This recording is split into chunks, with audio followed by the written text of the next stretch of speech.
Am I doing the intro? Yeah, of course. Come on, that's your job. I forgot. So what's up, everyone? It's me, Maiev. We have Alex here, Binzy, Eki, Disco, and Panda, of course. That's and me. today, Alex would be showing us more. We would be presenting a level design for Rune Sanctuary. We'll also bring you guys a recap of what happened on Season 4, as well as Rune Royale, and some crypto news brought to you by Disco, and the usual normal weekly giveaway. We'll also be playing Pandemonium at the end, before the end of the stream. Yeah, so it'll be our first stream of the year. Happy Happy New Year's, Happy New everybody. Year, everyone. Happy New Year, everyone. Happy New Year. Look at Maiev. holidays He's were so prepared, restful. guys. He's super prepared. Okay, so let's start things off. Let's actually start with the crypto news. It's been a long time since we had like a typical Sunday stream. So, Disco, catch us up. What's been going on in the world of crypto?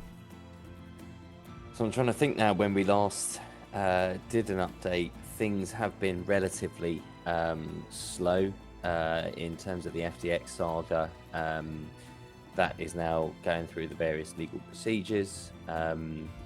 Sam has asked for a release of around $460 million worth of Robinhood shares that he owns.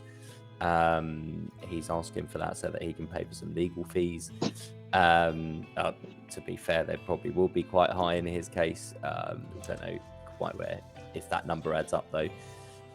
There is, of course, a counter argument that those shares were illegitimately bought, and therefore we shouldn't have access to those. So that's gone to a judge. We'll all have to wait and see what happens with that. Usually in these situations, they are allowed some access to funds, but we'll have to wait and see.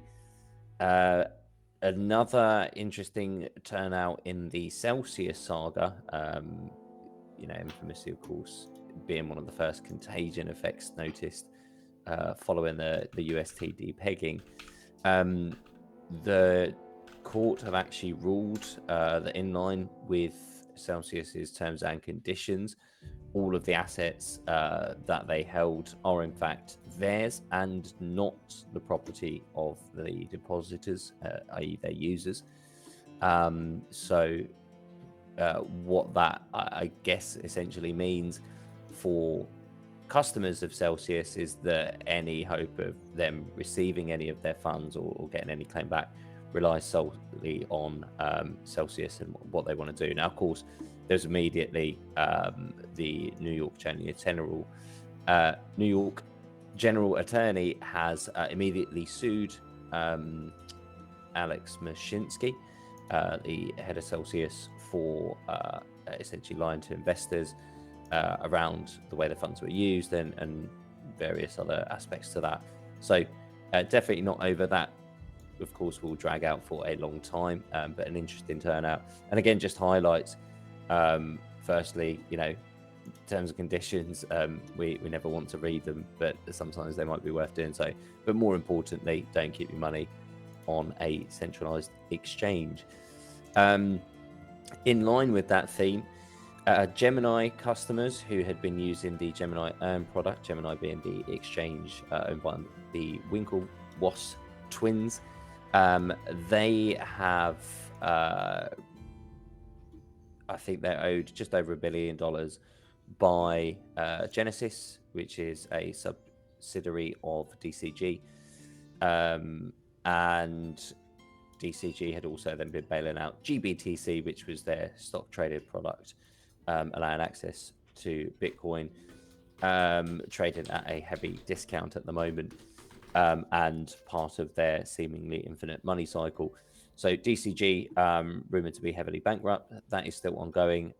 They did provide an ultimatum of Thursday for Genesis to pay back all of the money to Gemini. That was a kind of public spat on Twitter without any real repercussions stated as to what would happen if that deadline wasn't met.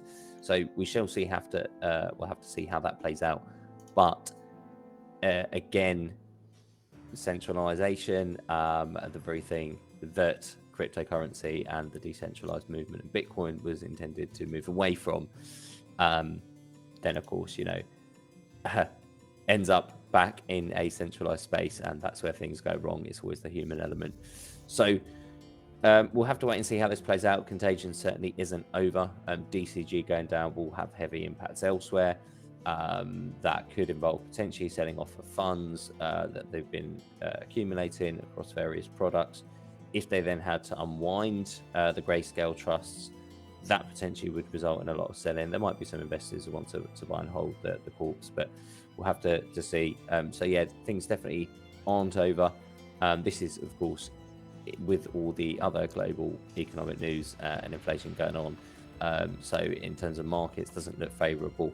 Probably see some bumps. I think Bitcoin did just go over 17,000, but I think it'll be a bit of an up and down ride. I'm certainly still out of the markets personally, just because I don't really trust what's going on. There has also been an understanding just around strange practices that Binance, and we talked about them before, money magically appearing on the Beacon chain. The chain actually gets restarted and resynced every single day. It's on a daily basis, which is the same time that Binance produce their daily candles as well. Bit of a strange phenomenon that they would have to coordinate a completely decentralized blockchain with all its own independent validators to sync up and reset the blockchain and start essentially update the database every single day at cadence. So yeah, certainly I think there might be some more news coming out or more information as people dig into the activities behind the Beacon chain on Binance. But I think it's just worth mentioning, considering the impact Binance have on the market, being the largest player, and of course CoinMarketCap and other price aggregators now heavily relying on Binance for their price feed, so essentially very much controlling the market price throughout. So just information, if anything else comes out, I'll let you know. We're still comfortable enough with BNB chain that will stay on here, and BMW apparently have also decided they're going to offer a reward system based on BNB chain in an Asian country. I don't think it's global. I can't quite remember where, but I think that's it for the crypto news. Okay, so something that I don't think you covered, something that has been pretty big news, at least on YouTube. Logan Paul had allegedly a crypto NFT game, Crypto Zoo, I believe it was called. I don't know, something happened. Obviously YouTubers and their entire NFT scam, whatever you like to call it. I don't want to say it's a scam. I don't know for sure. I'm not too familiar with exactly what's going on, but I know that CoffeeZilla did do like a series of videos about it, called him out. Logan Paul, I think, did make a response. Again, I didn't keep up too much with that. I was hoping you had a little bit more details about that. I did, yeah, and thanks for reminding me. So you're absolutely right. Logan Paul did release his own NFT project called Crypto Zoo. Went on numerous podcasts, went around promoting it as a game, heavily in development. All these, cool features, 3D assets, all this stuff had been created. Hundreds of people working on it. Project then, released all their NFTs, and essentially didn't deliver on anything of that. Wound down, died. So very much had the hallmarks of a rug. As it turned out, the team that he hired, there was only in fact about 7 people, I think, and half of those were convicted criminals as well. And he kind of pushed all the blame on them and said, well, it wasn't really my fault. I didn't know who I was hiring, and they're the ones who rugged the project and just didn't deliver. So trying to move away from all of that. But yeah, he was called out quite substantially across media, and rightly so, for those kind of practices. Now, of course, people are asking, will he return the money? Will he F? Unfortunately, that's just how things go. But hopefully, there's a few more people switching off from him. Him and his brother are pricks anyway, aren't they? So yeah, it seems like he's like a year too late with the entire crypto game thing, huh? Oh man, he's been in it though since like he was there for the bull run too. I remember seeing Yeah, like clips really? of him talking about what the fuck was it? It was like this project that was basically a spoof on Tally from South Park, if I remember right. And it was just like, yeah, we're gonna create a comic series. It's gonna be great. Of course, it's just another shitcoin, essentially meme coin that goes nowhere. But he profits off of it because, of course, his name alone is going to sell loads at the very beginning. People are going to jump on it simply because they know there's a chance for them to profit off of that first day of trading, regardless of its longevity. So he's been doing this for a while. He's not as naive as he probably tries to appear as to how crypto works. yeah. Okay, cool. Well, thank you for the news, Disco. I guess now let's jump on to a recap of Rune Royale and the Evolution Season 4.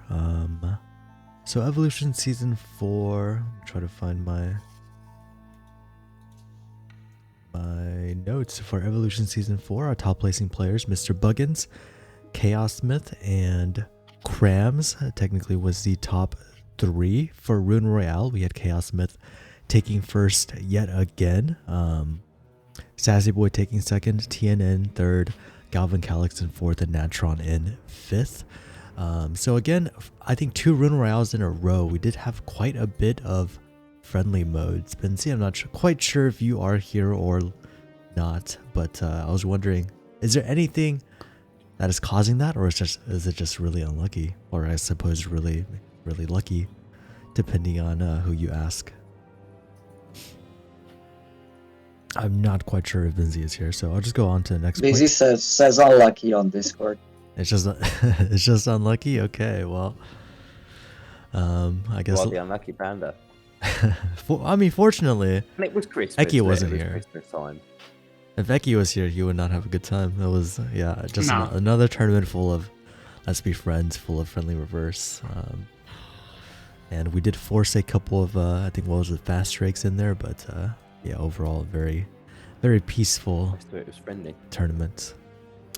So going forward, season 5 of Evolution, along with Rune Royale season 5, is going to be at the end of February. So season 5 ends at the end of February, and that is going to be the next Rune Royale. So for January, we're just going to let things play out, and everything will continue on until the end of February. Okay, am I missing anything, guys? I think I covered mostly everything that there is to cover for that. If I did miss anything, let me know. Otherwise, we can go ahead and start with Alex's presentation again. If you can hook me up with my screen share, the one with the 3, and let me know when it's up. It's Okay. kind of I'm not I'm gonna lie. juggling. Your screen just disappeared. I don't see your screen share anymore. Does anybody else see it? yeah. Yeah. What? You guys see it? It's just me that does that. What? Okay, hold on. Give me 1 second then. I guess I have to. Of course, yeah, of course. I have to restart, so I Pretty might. big in Video Ninja. I might blank out for a second. I might be at fault for this. I did jump from one window to another, trying to, testing if everything works. What I am going to share is actually a preview from Unity. It's actually running right now on my computer. So it's just a main camera positioned in a place where it looks nice. Okay, wait. What are you screen sharing? Because whatever you're screen sharing, I'm not seeing.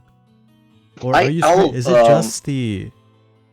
Is it just the Unity window? That has like a. Yeah. Water. Yep. That one, yeah. Interesting. So what's the That other? one, Okay, I don't know what the other one is. Okay. No, that's fine. I'll switch at that time. Okay, sure. So I'll go ahead and switch to Alex's screen. And Perfect, thank you. yeah, it looks like everything is good. You're good to go. So you're looking at Fate Tree.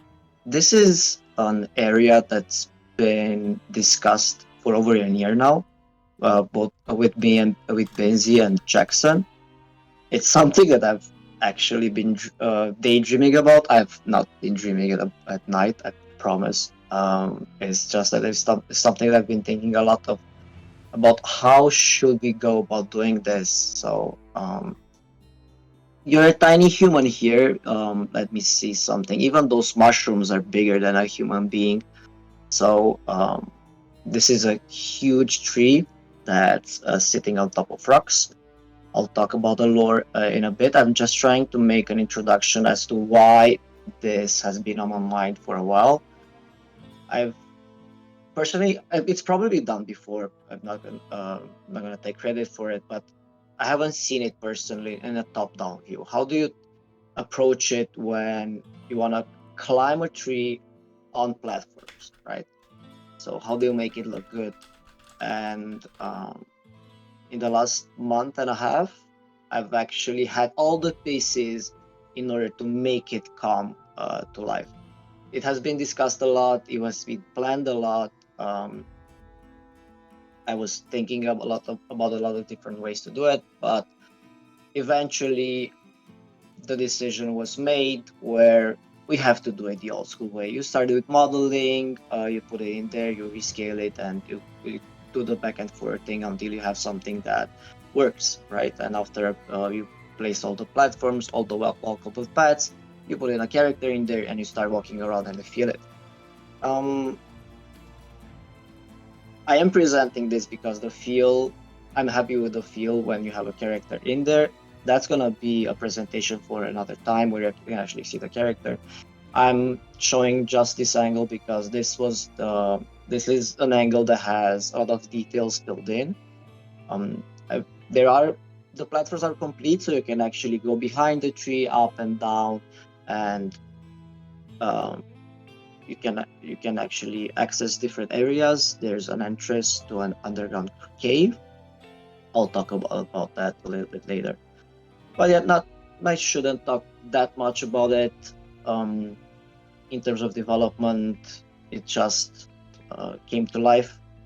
It's 1 year of discussion and development didn't take that long, but it took a lot of preparation and thinking, and it all had to click in our heads in order to actually make it happen.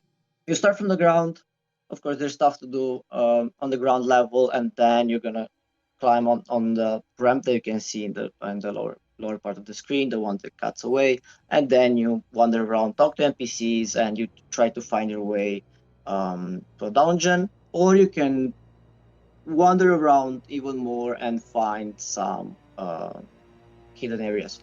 One thing that I really wanted to put a focus on is the ability to view things from above. So as you go higher up into the air, you're gonna see a lot of cool stuff happening below. That's why we have waterfalls in here. We're gonna have a lot of different special effects that gonna come in later after the platforms and the walkable areas are settled in. But the main idea of this area is to make the player stop from every few minutes just to look at the view and say, hey, this is really cool. A lot of RPGs do this where you have one corner in a higher up place where you can have a very good view below you. This area wants to invite you to inspect everything, look into every possible platform because you should be able to see something interesting from different areas. Getting your quest done, getting rid of this area, getting through this area should be really easy. It's not a puzzle that you have to solve in order to get what you want to get. The idea is if you want to enjoy the view and enjoy an area that's been somewhat differently imagined, then yeah, you have a lot of different options. I'm going to switch now to a different view. Let me see if it's gonna let me do this easily. Select screen to share. And I want, is there a glass? Why is there no glass? Is there no? A second.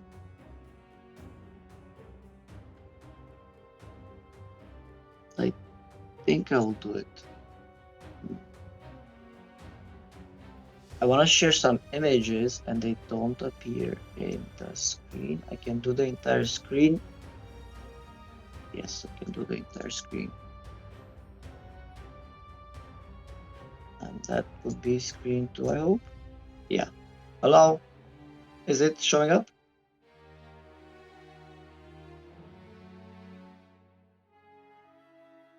I think Panda needs to full screen.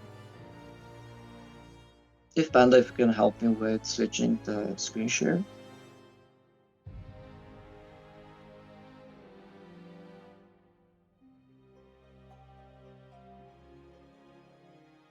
Am I the only one not hearing Panda? All right, so it's on. Oh, my mic was muted. Whoops, my bad. Yeah, you're good to go. All right, we can. Yeah, oh, perfect. Thank you so much. That was what we are working on currently. It's an area in development, and I want to present what's next for this area. And for that, I've used Midjourney. I've talked to Midjourney a little bit, talked quote unquote, and asked it to envision, to show what we were thinking about creating.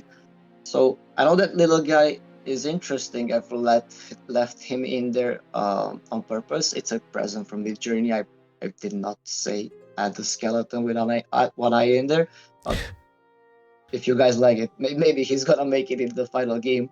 But this would be the area underneath the tree. So this area by in its entirety, it's gonna be on multiple levels.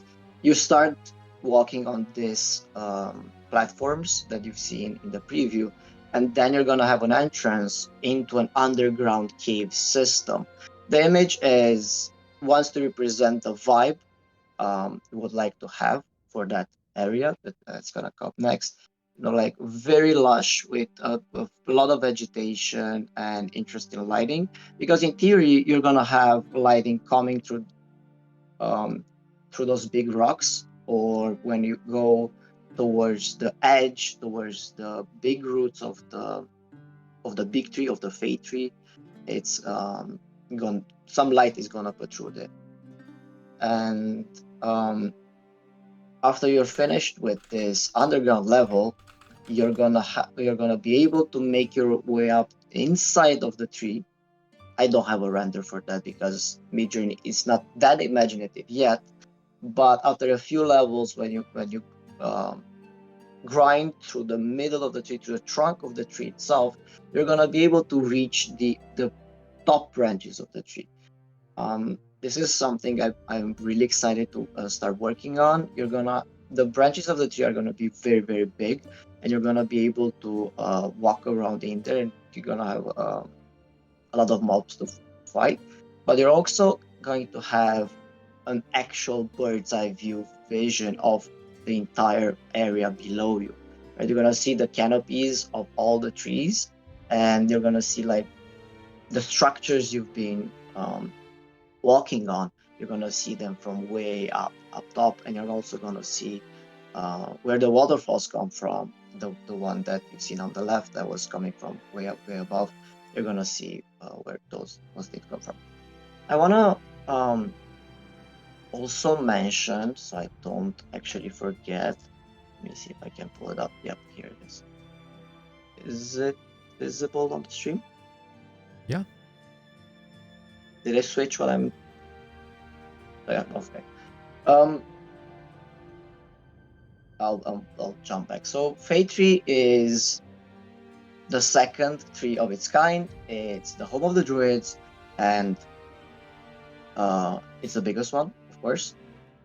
It was got gifted by the gods a very, very long time ago. A god called Metun. It was gifted to the druids, and that's where this is the place that they call home.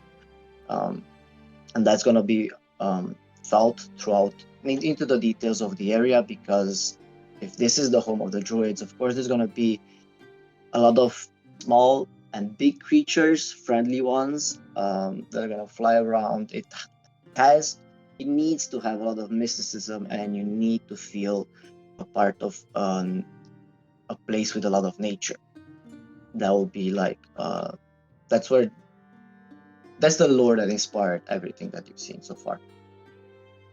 A different render for a view from above. I think this was an interesting rendition of what Midjourney envisioned. And now I will move up to another area that will probably come next after Fate 3, because a lot of the elements are somewhat similar. Now we know how we would approach doing this. So we will do the second tree from its kind, and this will be the Sky Tree from Irondale. So this would be a mid-journey rendition of Irondale. The area is going to be a little bit wider, but it will help me show. I have a different, this the second. I'll talk about the second one.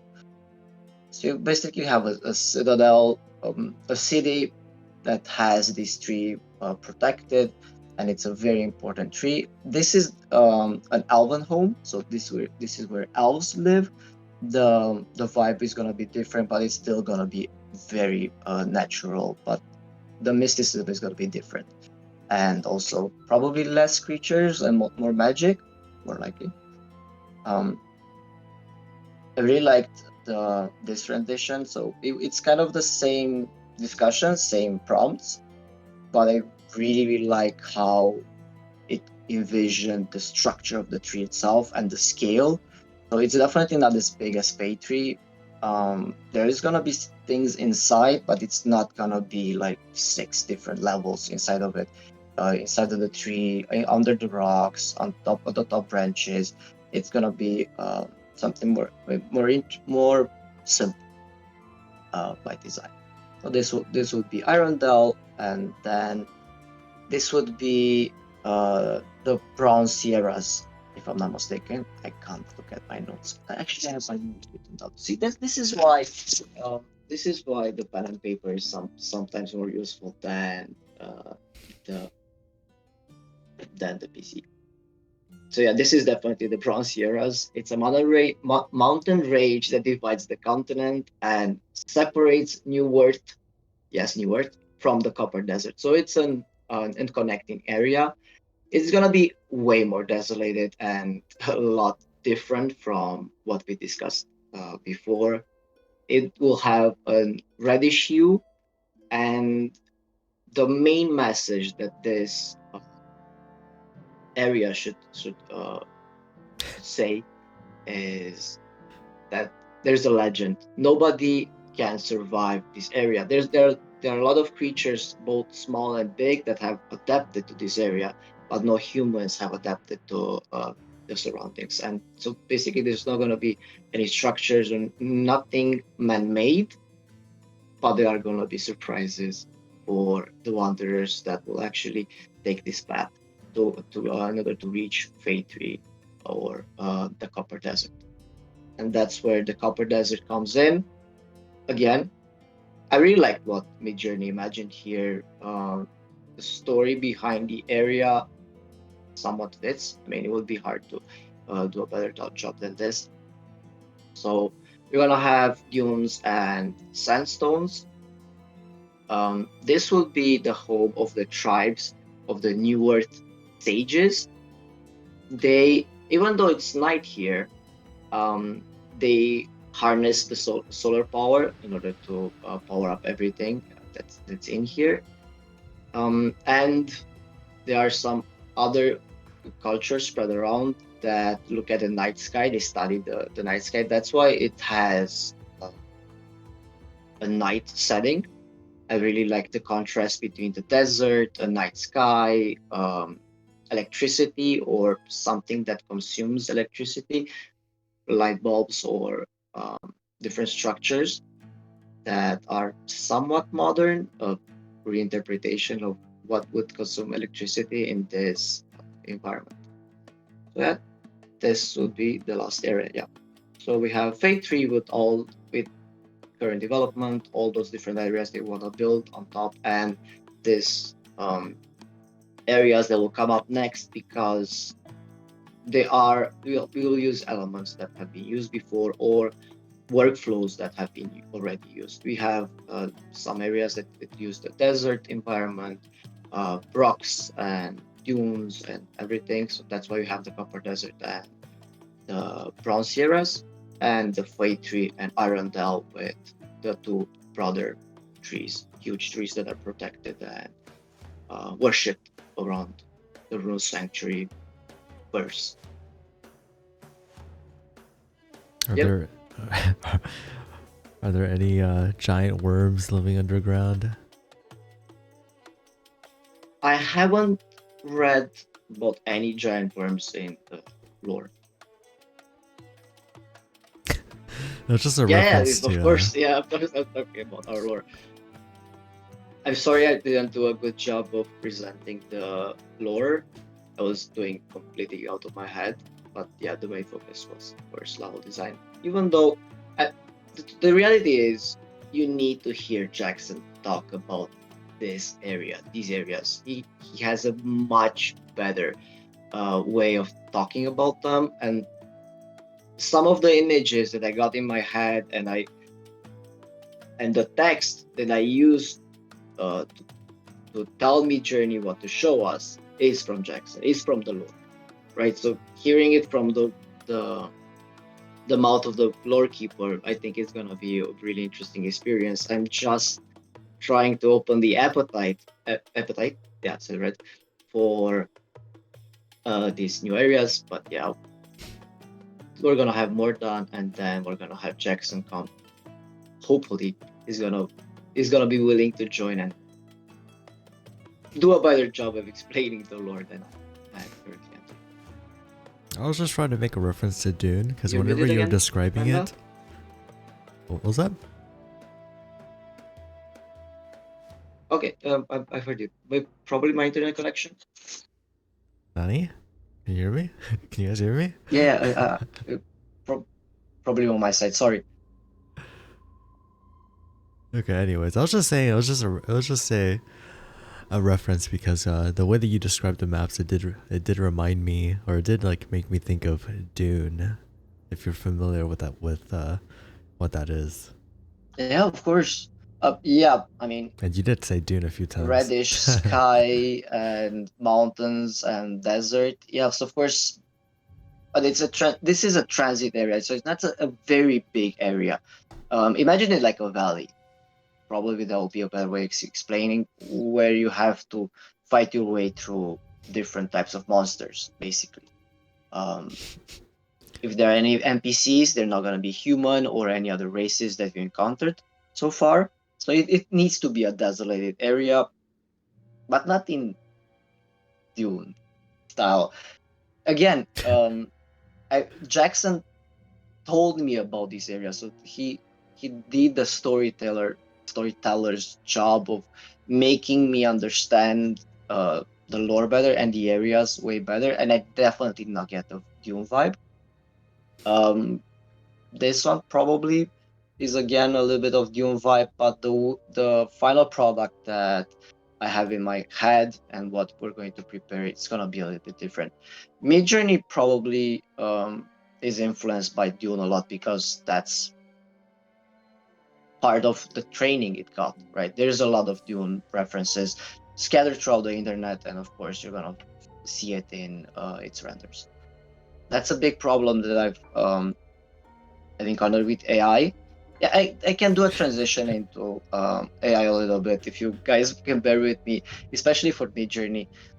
My frustration with V3 especially was that when I've tried to render unique areas, it kept giving me something that I've seen a lot of times, and it makes a lot of sense. Those are the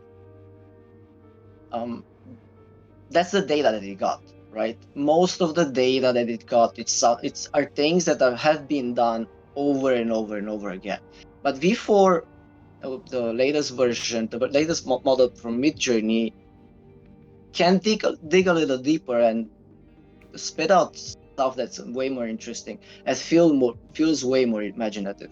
I don't feel like it understands what you give it as an input as opposed to open chat, for example. Open chat definitely understands what I'm talking to it. I don't even have to be very attentive to the way I'm phrasing things.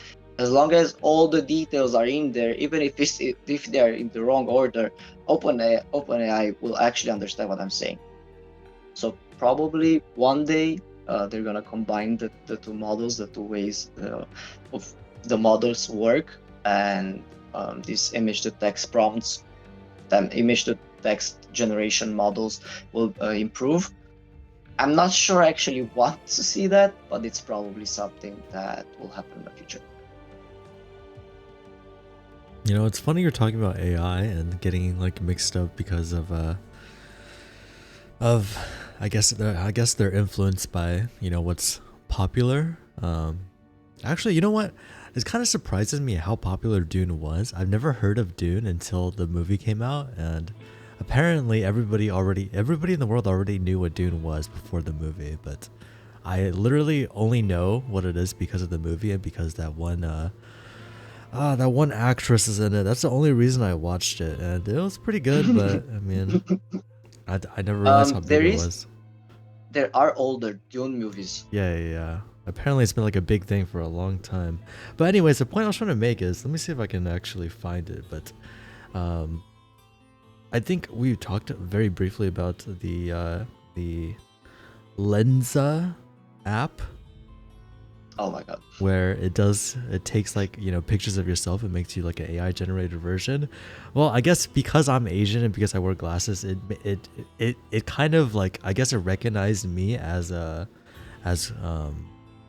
it's Timmy. I don't know if you guys are familiar with who that is, but that's like a pretty big streamer. And well, I don't want to say a lot of the pictures it gave me was actually ended up being pictures that were probably of him, but it is pretty funny. I don't know if you guys will be able to see, but it's very clearly a picture of Timmy that it gave me, even though I used my face. It's probably not very clear. I don't think I can make it any more clear. If I bring it up, I think it's going to be out of focus, but yeah, that is pretty funny how AI did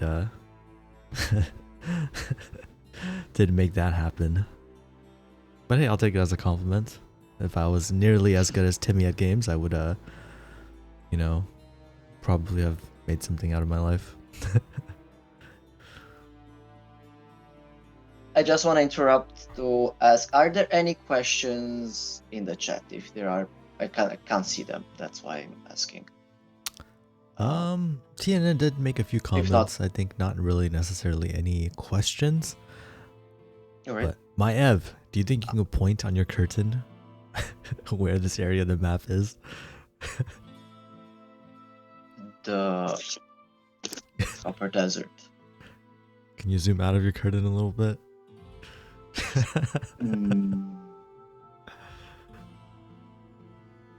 You can find new words. I think you're muted, by the way.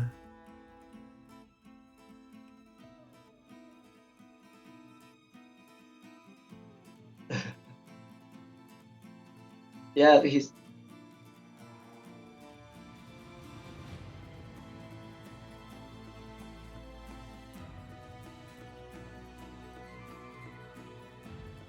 Wait, is it him or is it me? I don't hear anybody talking besides you, Alex. Wait a minute, is it me? Uh-oh. Is it? Yes. Oh my god, wait, it was me. I was the one that was muted. Fuck! If you guys are looking at the map, it should be in the center of the map area.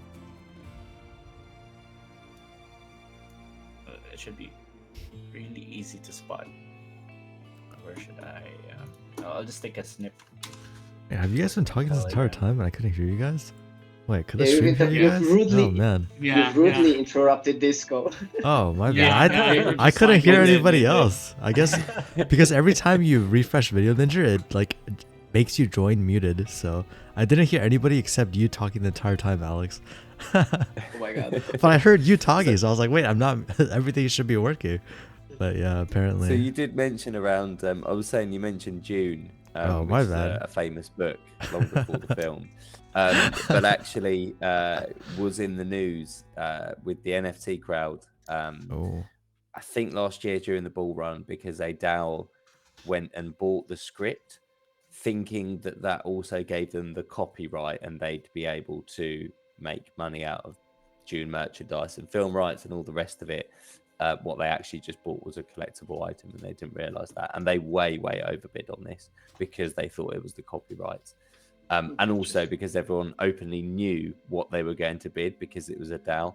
So it was quite a good story in terms of, don't just try and always pigeonhole or add everything, the crypto layer onto everything. It works where it works, but it's not necessary for everything like DAOs. And we had that brief moment in time where that was quite a fad.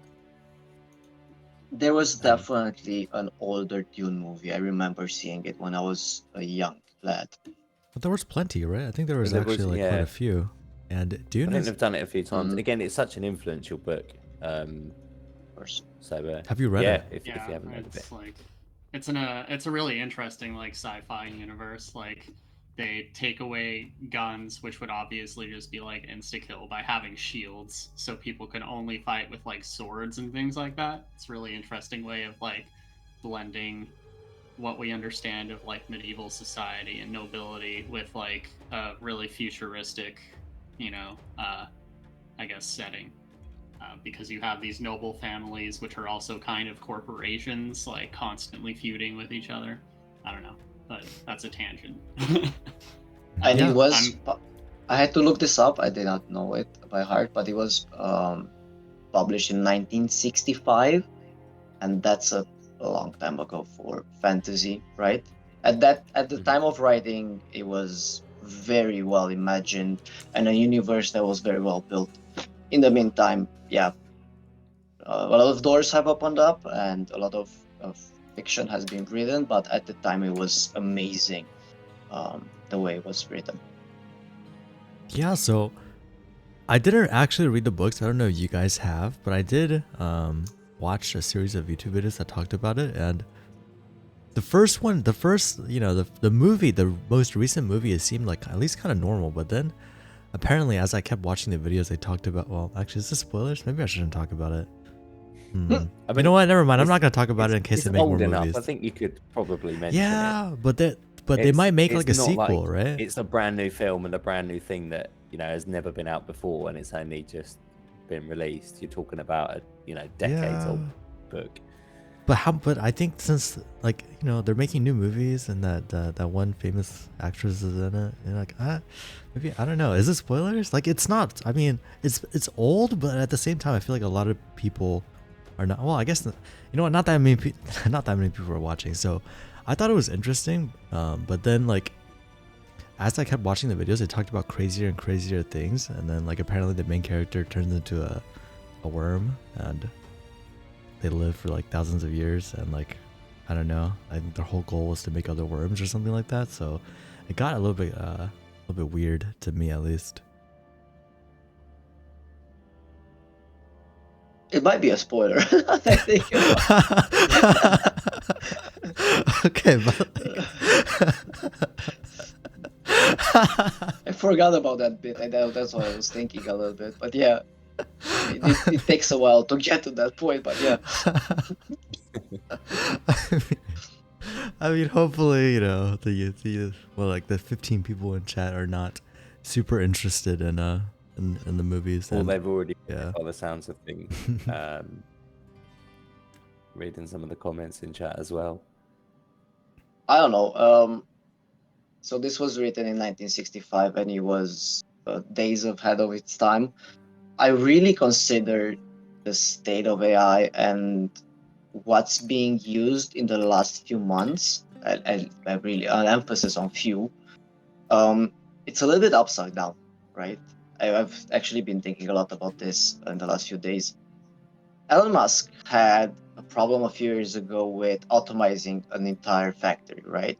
So he is a guy that wants to have internet. He's a guy that wanted to have a factory completely automized. Everybody else told him, you can't do that with cars, right? And he said, yeah, I'm going to do it anyways. And he failed to do it. He partially automated the factory. He declared the failure and will try again. this is something that's been talked about for a while, right? Mass production of complex products without any intervention or minimum intervention from a human being. We are unable to do that. We're barely automizing warehouses, but we have one very good AI that can imagine things with just a few words, and the images it spits out are absolutely astounding. And then you have the open chat AI that understands what you want to talk to it, what you want to say, or what do you want from it, and it can actually say, "I don't know." It's gonna be more worse than this, but for me, that's mind blowing. It's a little bit upside down. I thought there should be way more intermediate steps until the point we are at now, and I was definitely 100% not expecting open chat AI to spit out computer code that makes sense and it's somewhat useful. And with a little bit of trimming, you can actually use it. And that's completely upside down in my book. Maybe it's because this is what's available on the internet. Maybe this is because there's not that much information about how to run a power plant or a factory or whatever. There's way more information about how to build a website, how to work with computer code, and everything. There's a lot of more images on the internet, so the data sets are immensely larger.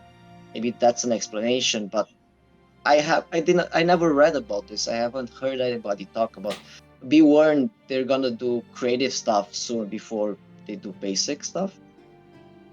I don't know. It's something that blew my mind lately, and it's important for Room Metaverse because we are using this. We are constantly looking into it. We are researching it, and yeah, Aki here is doing a great job at creating a lot of artwork for our NFTs, for our items.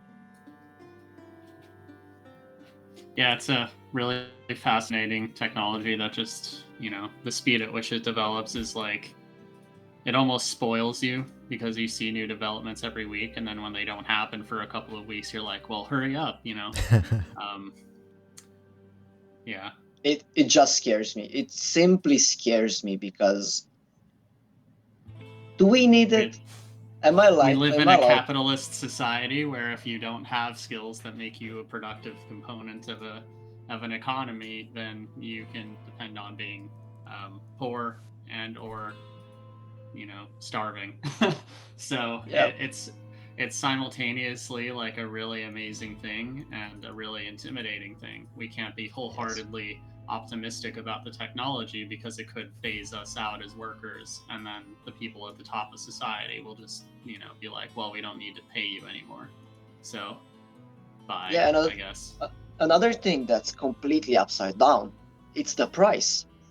Why isn't OpenChat AI $1,000 to use? Why is it free? I mean, I know why, but it's not fair. It's not correct. Well, right now Yeah, it's preview, like they're training it to be a chatbot, and the best way to do that is to get a bunch of people to like contribute their interactions with it and their feedback. As soon as it is something you have to pay for, which is I think coming up, I'm sure the price will be. I mean, I don't know what GitHub Copilot is, but it's essentially the same thing for code. So its pricing model is probably going to be very reflective of what ChatGPT's is. All right. I'll talk about Midjourney. Midjourney started up as free, and now it's completely paid. You can't use it with a free. Oh, really? Account. It's $30 a month. What's that? That's a lot. Is that not a lot? What do you mean? It's no. That's such a low price for what it does. It's immensely low. If this can replace the job of any human being, if it's doing it at the price of $30 a month, it's outrageous. Do you get my point now? I mean, when you have a robot that automates the work of a human being, the price of that robot is huge, right? So if you want to do a simple task, you would much rather hire a human being to do it. But because this is the internet, the pricing model can be way different, and somebody can pay $30 to replace another human being.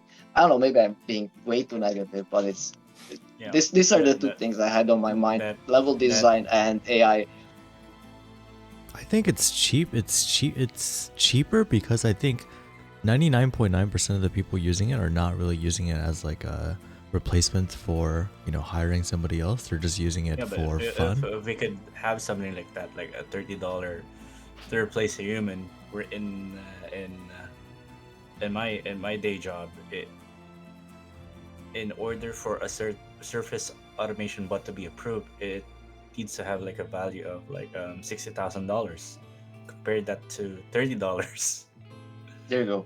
and that is, well, like light years. I mean, in even terms if of it, price, right? even when you want to use it on your website, or when you want to train it with your own stuff, like OpenChat, for example. Let's say it's gonna be $100, whatever. And for a normal use, for a day-to-day use case, but when you want to put it on your website and train it with your own stuff, if it's gonna be a couple $1,000, it's again way too cheap, because you can scale it for your entire website.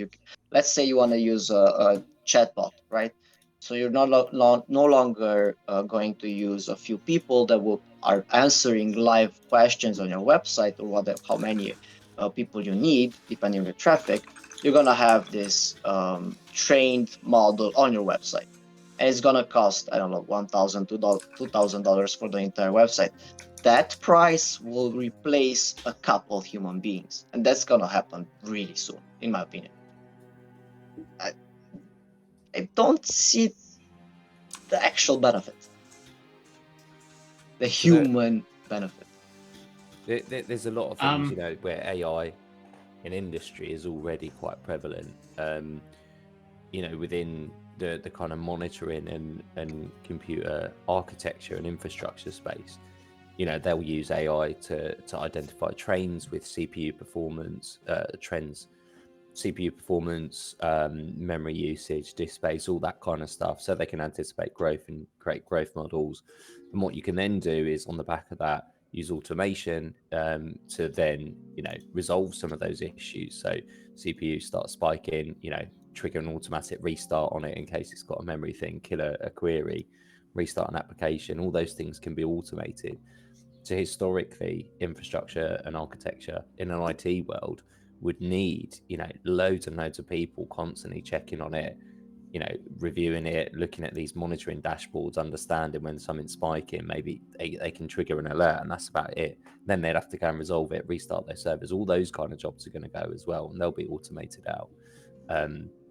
You know, where there's AI has been around for quite some time commercially within large operations, and has been fine-tuned over years. The AI explosion we're seeing now is just because it's finally become publicly available at a relatively low cost. And don't forget ChatGPT and OpenAI, you know, huge corporations. There's a lot of money pouring into that. There's a reason that's free. It's again, training that AI further, obtaining some of your usage data. As I think, Alex, you mentioned, you know, ChatGPT remembers you and kind of profiles you a bit as well. So uses that to train its models. There's a reason companies like Google and stuff are invested into that. I think it's Google or Microsoft. One of the two big tech companies have got deep pockets in that technology. Yeah, and again, you can see the benefit. Sure. It is Google, yeah. Yeah. Also, Actually, and you can see the benefit for them. You know, training AI, they're already doing it. Again, commercially, mass scale have been doing it for years in order to target you with advertising. Now, imagine you've got this option where you can do anything and ask anything and create anything. It can see those inner kind of workings of you. I did read on a subreddit called Sad Cringe, which usually has some horrendous stuff, and that's where most of my waifu knowledge comes from, by the way. I just give you that heads up. On there are some horrendous things, but I did see one quite recent one where somebody had been experimenting with ChatGPT, and happily married person, a couple of kids at home, all the rest of this. I had some sort of fancy for a co-worker, and what he's done is he's used the AI to then create a story and a world where he's essentially in love with his co-worker and he's trying to date her, and through numerous hours of trial and experimentation and going back and deleting some aspects of the profile or rewriting the entire profile based on his learnings, he's then created this whole fantasy world for himself over the course of a couple of months, where eventually he fell in love with the AI, and then gave up. Numerous times ran into content restrictions and all this, but yeah, so What? again, there's you know, you be careful with it, you can take it too far. Of course. But there are so many possibilities, and this personalized view as well. You know, there are people out in the world, and especially in some countries, suicide rates are very high, and in more so in inner cities due to loneliness. You know, and you do have we've already seen it. I think in Japan very early on we had the LED robots, and it had some sort of computer technology in, and it would give you an LED smile, like 5 dots or something, and that was, you know, intended to try and help There is combat loneliness within the elderly. there's like Now of course you've got the AI technology much improving. You've got the whole other aspect of, you know, intimate relationships that people sometimes have with dolls these days that are incredibly realistic, and it won't be long before those two technologies merge. Then I think we're getting into very, very sketchy territory, but might be right up your street, but based on all the waifus and stuff like that. So isn't who it knows? those the one that you're talking about, the AI that they're using in Japan is like their waifus in a capsule, and they would greet you whenever you go home or leave. It's like you have another person with you, but it's on a miniature person on a capsule. Why So do I they have haven't to seen be the capsule miniature? ones. Uh, it should look like this. I haven't seen capsule ones. I have seen more and more humanoid robots, attempts at AI conversations. We had that awful, was it, I think, Facebook tech demo or This someone else, the NVIDIA, and the here. weird face pulling tech. So It should look like this. people have always envisioned that, you know, artificial intelligence, you can talk to them. And again, if you can have the type of conversation that you want to have, rather than with a normal person where it's a two-way conversation, to some people that's actually quite appealing, and they will go and pursue that. And again, to aid those who don't have anyone to converse with. But I think that's where it starts becoming quite dangerous territory, really. You should be trying to teach those people social skills and how to socialize, and giving them opportunities and environments where they can socialize in, not just replace it with a computer. But I do suspect that's very much the path we're going down. Is what it is. Yeah, what if someone just wants to make their own waifu? You know, isn't there Yes, isn't so there I a posted game? it. I posted it on the chat, so you should be able to see the trailer on the YouTube link. Isn't there like a game already on the Play Store? I think there's a game where you like it is a chatbot. I think it's like you're like texting somebody, but it's like not an actual person. It's like AI. And I think all the girls go crazy for that game. I think there's a lot of things like that, yeah. Yeah. I think it's like I almost wanted to try it, but they didn't have any waifus. I think it was just And you cute you anime should buy one guys. of these. You should buy one of these. What? It's- By what? I posted it on Twitch chat. Should I So, click it? I'm kind of scared to yeah. click it. It's just a YouTube link, so it's like an AI where at home it's like a hologram AI, and then you'd be able to text it, you'd be able to talk to it, stuff like that. You need one of these. Honestly, it's pretty cute, but I feel like Disco would definitely judge me. So, I've just shared the link for your word of warning as to how far you can potentially take it. Oh And, no. it will not satisfy whatever you're missing in your Weekend life. affair with ChatGPT. It'll take you some time to read it. It'll give you some reading for afterwards. But, yeah. I really enjoyed this kinds of stuff on Reddit. It's a good What? subreddit. There hasn't been a lot of waifu stuff for some time, to be fair. What is the But what is the that's where my subreddit for? waifu knowledge came from, of people dating do you Waifu. mean? their toys. It's a and place to taking their make you soft feel toys and punching Why is awkward. it it. gone wild?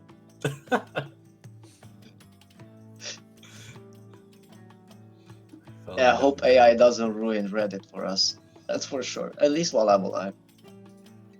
So actually, I probably should have mentioned as part of the crypto news section that Reddit I mean, they released their NFTs quite a while ago for their profile pictures. So those are now NFTs if you put them in your vault. So we were, I think, talking with in the team chat earlier today about how businesses will just kind of sneak it onto people.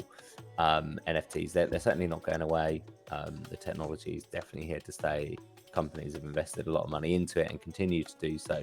The markets obviously aren't ideal for it, but there's definitely an appetite from a business perspective and a view to continue that path, I think. You know, with Reddit, you had your profile, you could customize your little avatar, and then they turned that into an NFT and just stuck it on the blockchain for you. And Starbucks, you know, doing their rewards app through the blockchain, BMW using BNB Smart Chain. The technology is definitely going to stick around.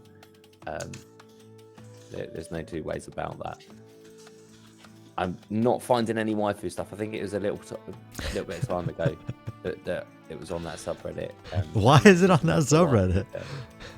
Because some of the stuff is horrendous. So normally, when it's waifu content, it's people taking their like soft toys of their anime character, like out for dinner, or setting a romantic meal because it's their 5th anniversary and stuff like this. Or I got really jealous of that kid because he also said that he fancied the same anime character, and she's mine. How dare he? Yeah, you know, if that kind of stuff entertains you, makes me feel better about my life, certainly. Then, by all means, that's a good subreddit. Maiev, you better have the same waifu as me. We both Well, fighting over but no Binzy one is before we going. know it. Oh my god. Although Binzy will not be your wife. Yeah, Made that will clear be from day the one. show. I mean, honestly, We'll play around with ChatGPT even more this week and see if we could get somewhere.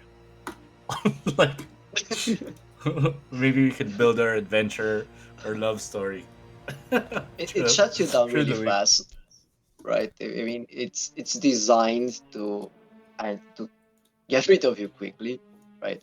I know I've read somewhere, I really forgot where, but I've read that it's going to be trained for longer discussions, like where the AI interacts with you and maybe starts the conversation or keeps it going when it's free. Of course, it's not gonna want to continue discussing with you because any interaction costs them money, right? Because everything has to be processed someplace else and then the message relayed back to you. So of course, it doesn't want to engage in long conversations, but they definitely can do it, and they are going to build products for the elderly. And this and the medical examinations, these are the only promising things that I've heard. Everything else is horrendous in my eyes. Well, we'll see. We are here to ride the wave. We are not here to go against it. But this was just my personal thoughts that when is this going to be too much? Where do we draw the line?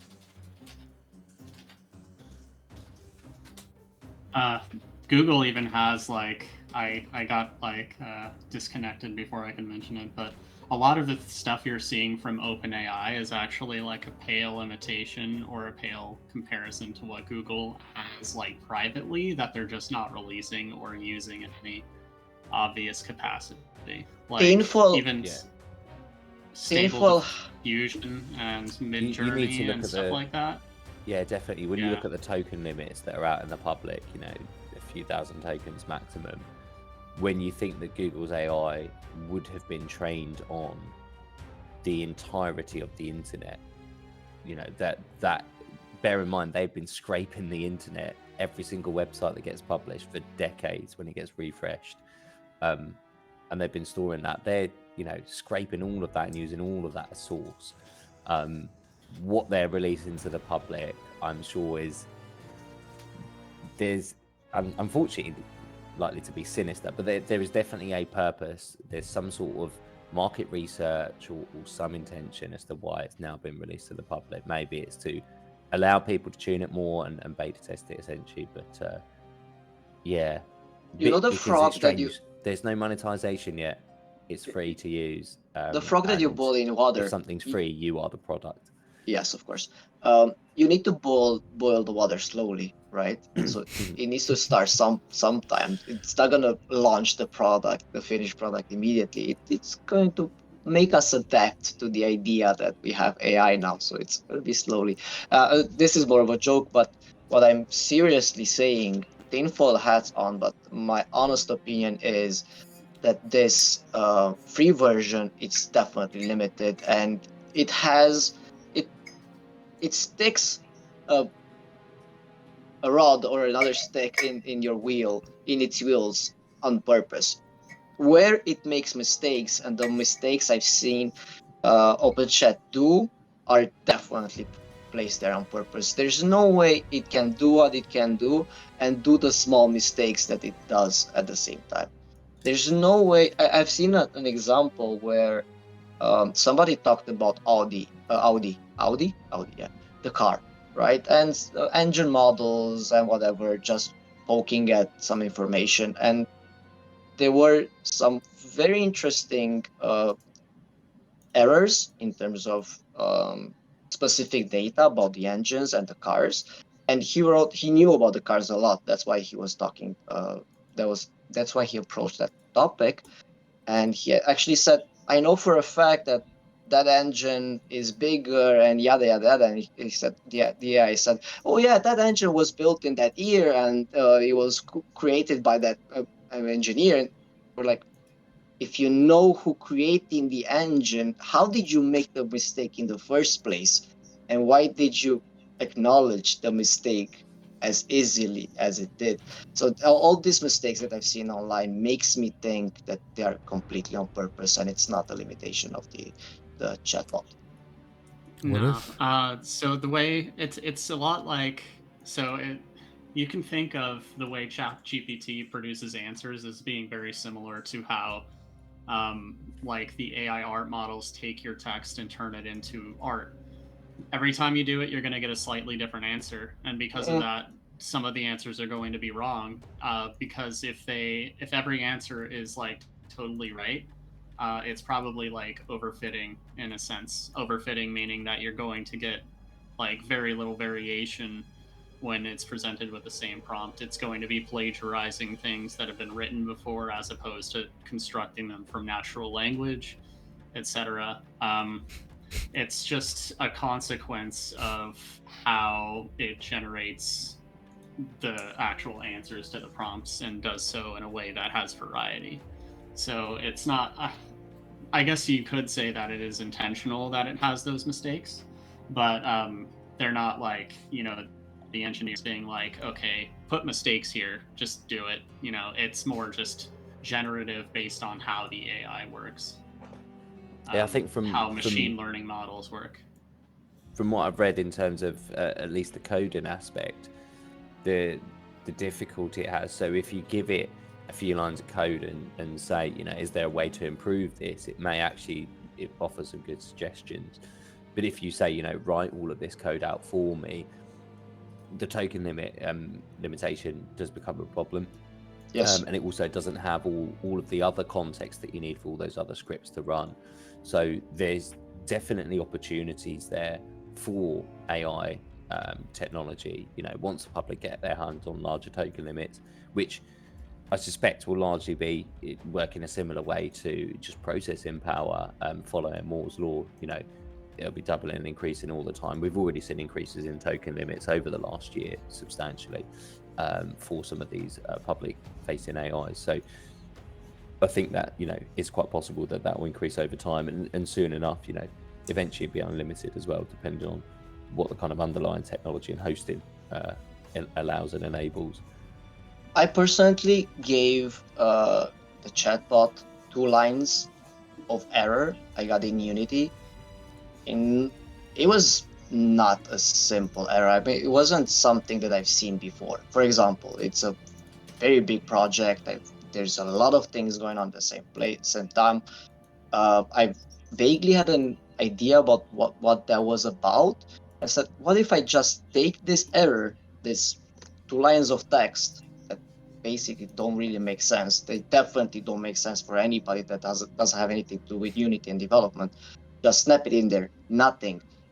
What is this? Nothing. Just that error.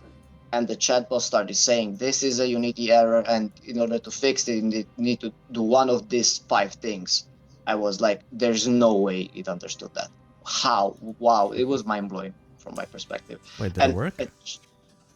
Yes, it understood the error and it gave very good solutions, and one of the solutions worked.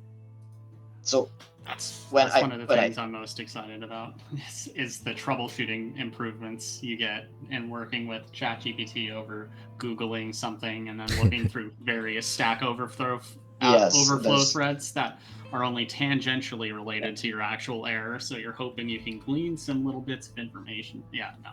And that's exactly amazing. what the AI is doing, isn't it? It is doing that manual labor for you, where previously you would have been going through all those threads, looking at all these different things, trying solutions.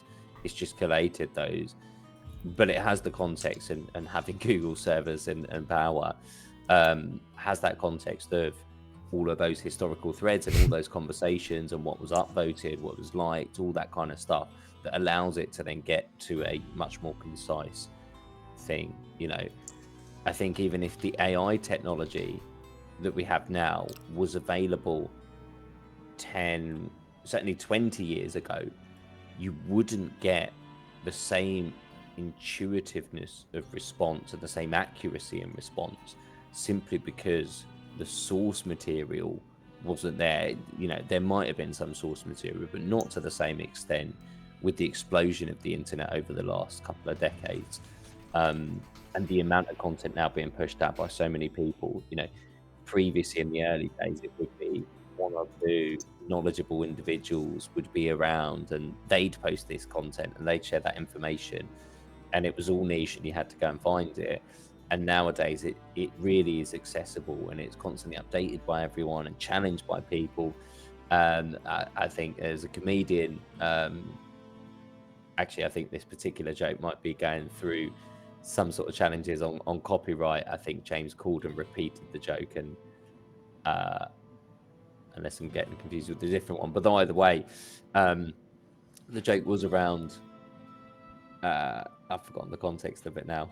What I was saying, this was in terms of internet searching, wasn't it? The context was around if you want the right information for something, then the best way to do that is to post the wrong information. The wrong answer. The best way to engage with somebody that knows the truth is to tell them a confident mistake.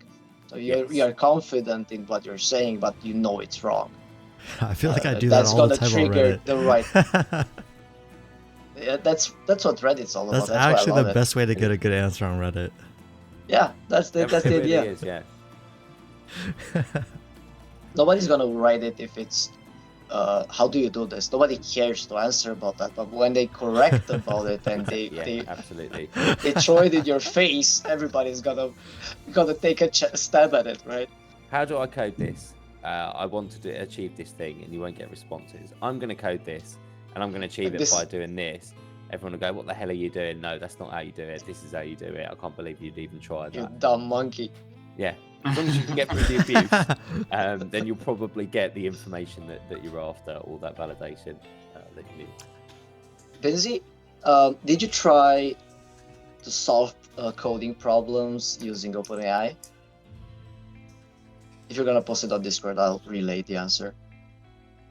I'm curious about your feedback about the accuracy and the current usefulness of ChatGPT in coding, or from an advanced coder. From my perspective, as a very new coder, I think it opens a lot of doors, and I think it's gonna be the new way to learn how to code because there's so much explanation, and it gives you examples immediately.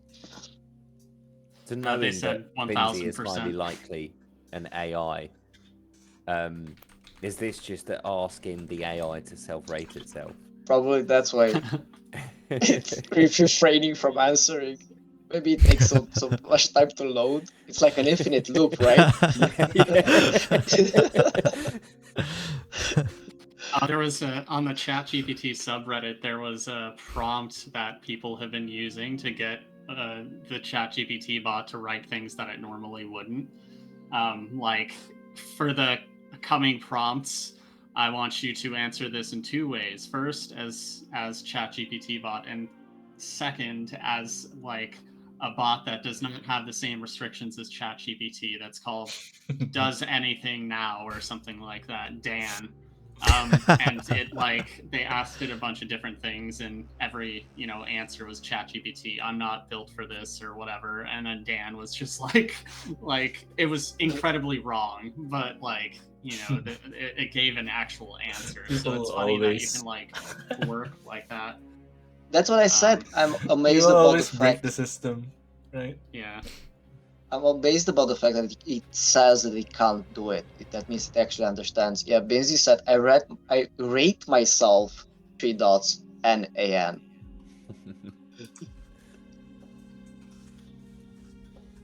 I will just take a moment to say, Maiev, I did in the background watch that video that you shared, and that's exactly what concerns me about AI.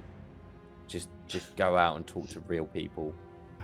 Go and have a real relationship. Don't fall in love with a computer. But they're not 2D. It always ends badly. You don't when the understand. software needs upgrading. They're not. Oh wow. You don't understand, Disco.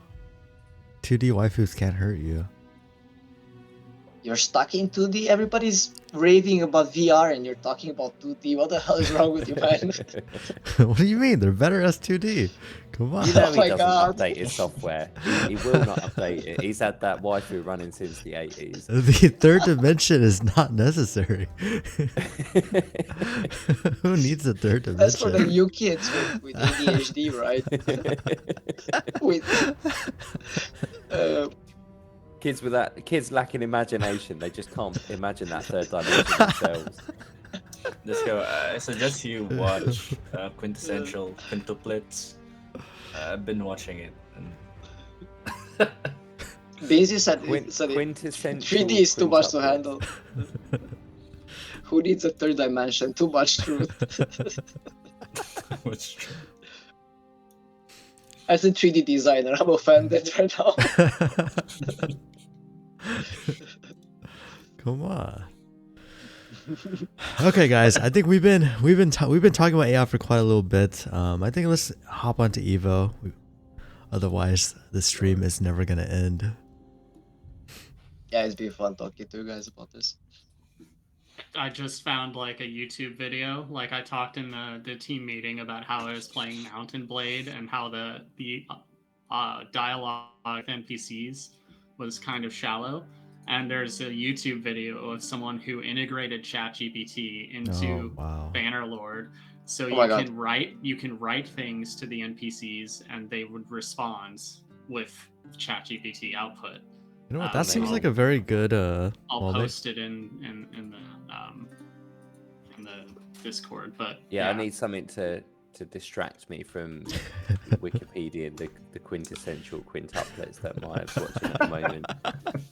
Because that, I don't think that's legal. What? From what I understand. What? What do you mean? What's illegal about it? Well, I've just read the synopsis, and it's basically 5 quintuplets and some old bloke gets hired to teach them, and then he becomes a teacher and abuses his position of power to eventually marry one of them. So, What? and Not looking at abuse. considering there's waifus and looking at the size of their chests, Okay. yeah, I don't, I wouldn't hang around with that bloke.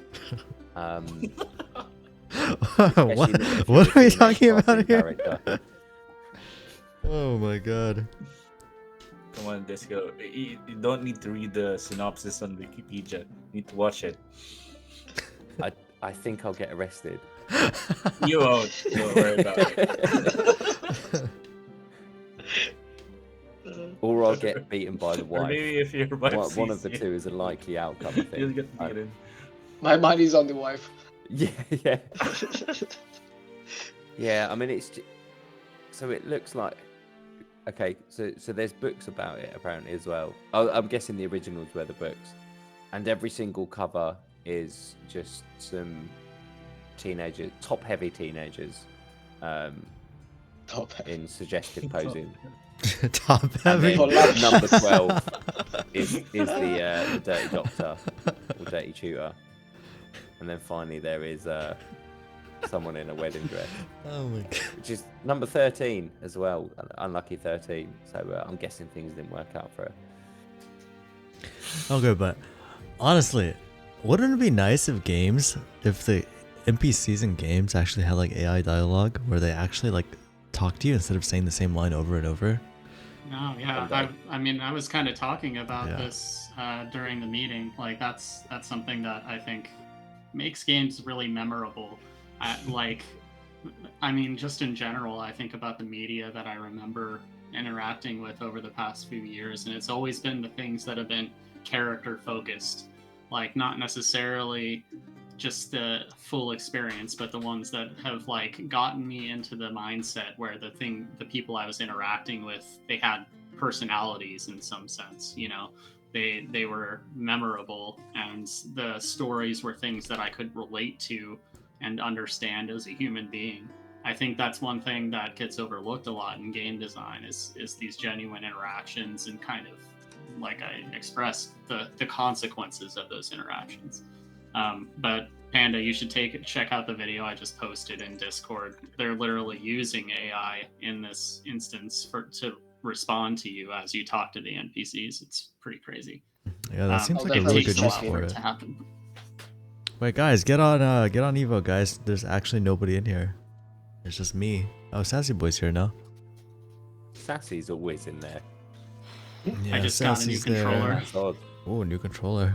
What are you playing with Well, now? It's like the Power A Xbox controller or whatever. Damn, no it's- one's gonna it's- beat you it's now. Are they wired? They're cheap wired option. only, aren't they? Those ones. Yeah. Yeah. But I'm sitting next to my computer at all times. Anyway, Yeah. So, and it literally like I grew up with Mad Catz controllers, right? And those were the worst, like seriously the worst, like off-brand controllers you could ever imagine. This feels like an Xbox controller. Like Oh, does it? logos are different, but the weight is very similar. The build quality, it feels very nice. The So only is it? difference really is that it has this green LED light, and you can like alter that. So is it better than a normal controller? I mean, not so. I guess relative to the base Xbox controller, it has additional features like input mapping and programming, and also like I think you can change the behavior of the triggers and how they respond to your input. So you can make it so that the trigger input happens like really quickly and the button interrupts your press really early, or you can have it fully go all the way down. Things like that, little customization features. That's So I quite guess cool. it is in that sense better than the default. And Yeah, it's 'cause I cheaper think those too, options are available on the Pro controllers for the Xbox. And you also then get the different size joysticks to customize with as well. But you're talking quite a lot of money for those, I think. Certainly Yeah. in pounds, I think 120, 130. So, Wow, it's that's a heavy controller. USD or something. Yeah, compared to a normal controller, about £50 or so. That's still very heavy. 60 USD.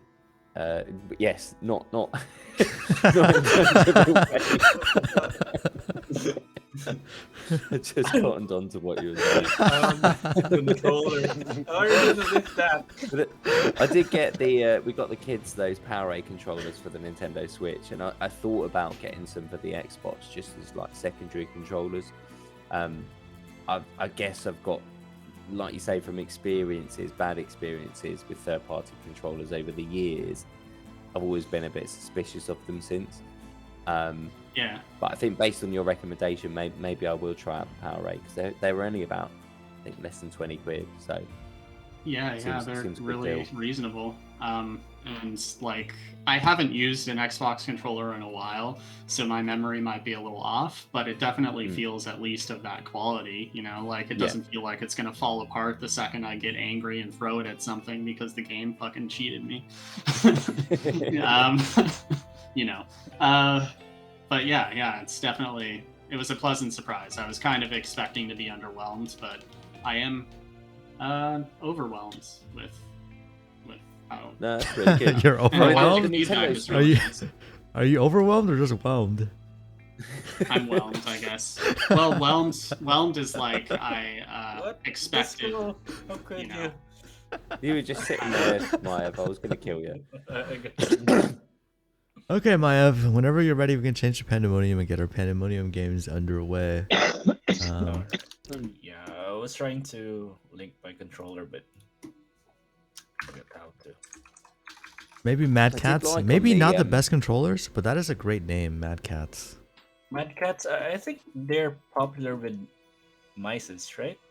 They have like those. No, crazy- Yeah, that's a that's what I wrong felt like. cat. They're That's quite a big- Rocat. Big brand Rocat. of just- No, there's a Mad Cats and Rocat is like a gaming brand, but Mad Cats they have specially designed mouses wherein it looks like a robot.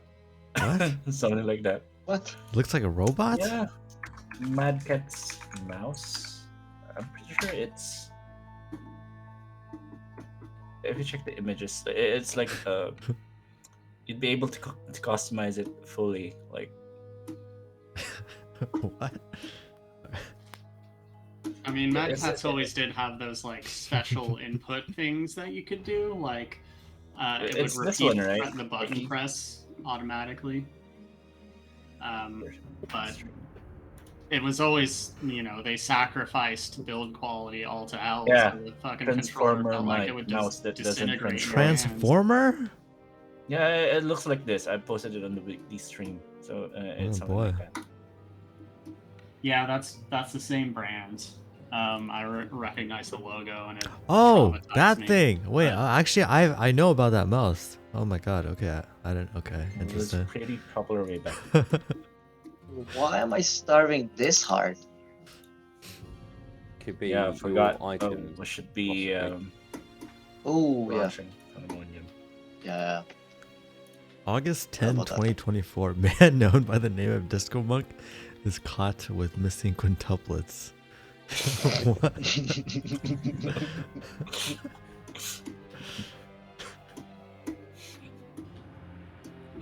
Wait, what are we gonna Are do now? quintuplets even Pandemonium. possible?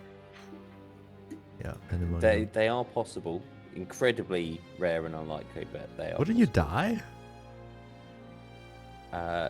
They so anytime you have even twins or higher, they're normally born prematurely because they wouldn't have enough space to grow inside. Yeah, you yeah, that's control true. it Otherwise. Mm. Pandemonium. Disable Battle Royale so I can join. And then enable God Party. Alright. Even the haptic feedback is really good too. So On the PowerAs, that's good. Yeah. I did the Nintendo Switch ones are really good, and they had 2 extra customizable like buttons on the kind Yeah. of handles. So Yeah, almost same like trigger here. buttons, which was So really I'll good. Have they disable got that God on the Party. Xbox as well then?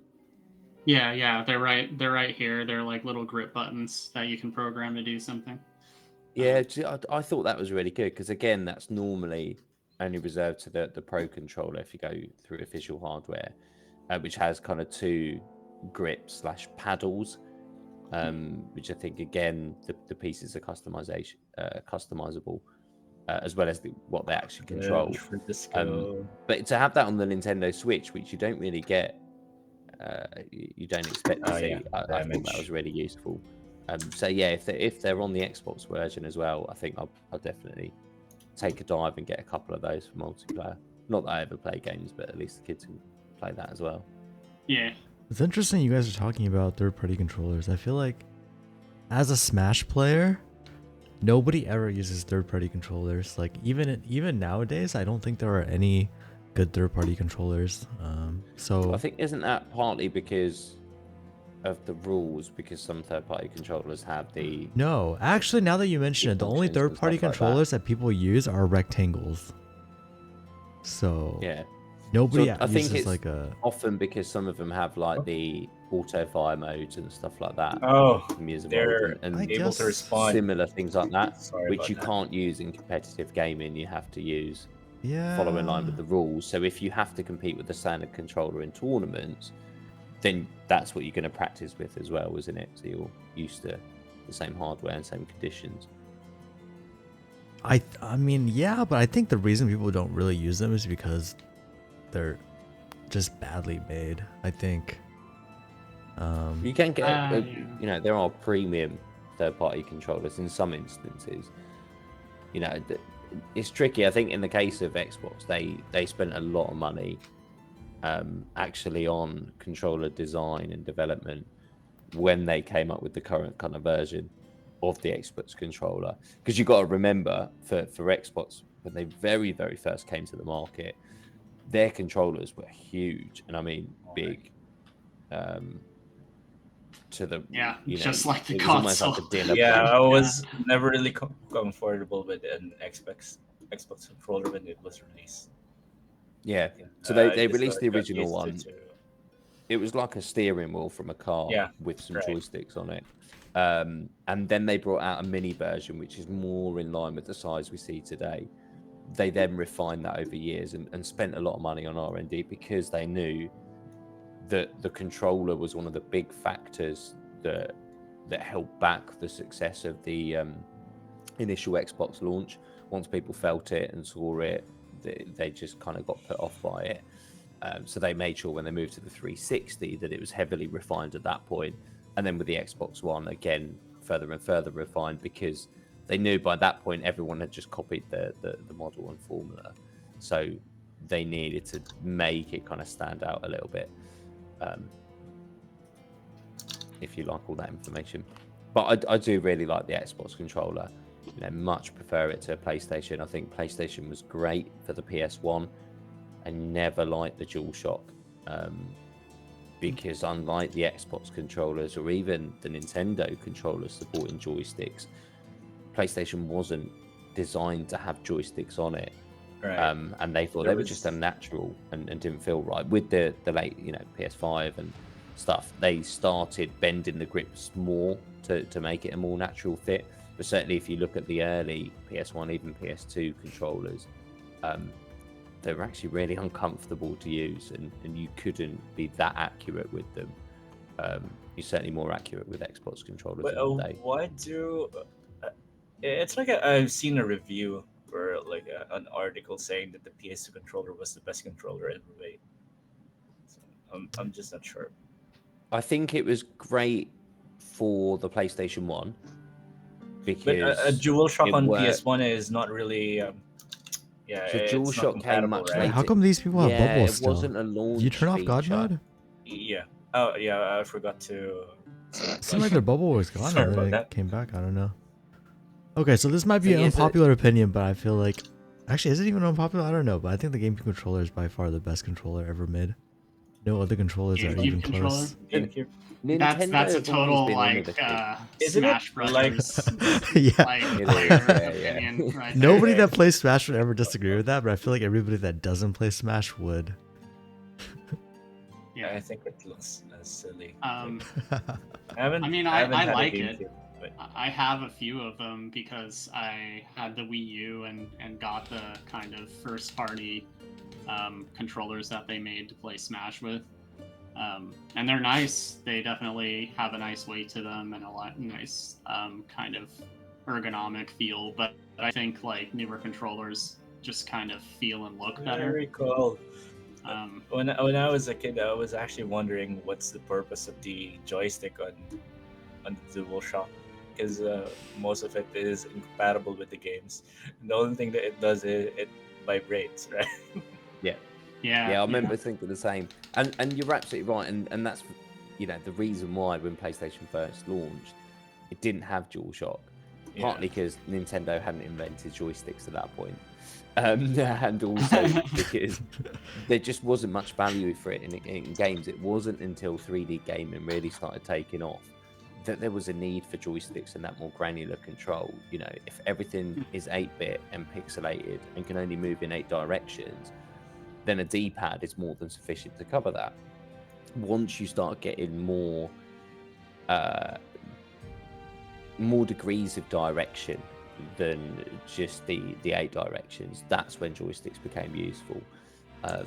So when it came to slight movement rather than fast movement and that sort of thing.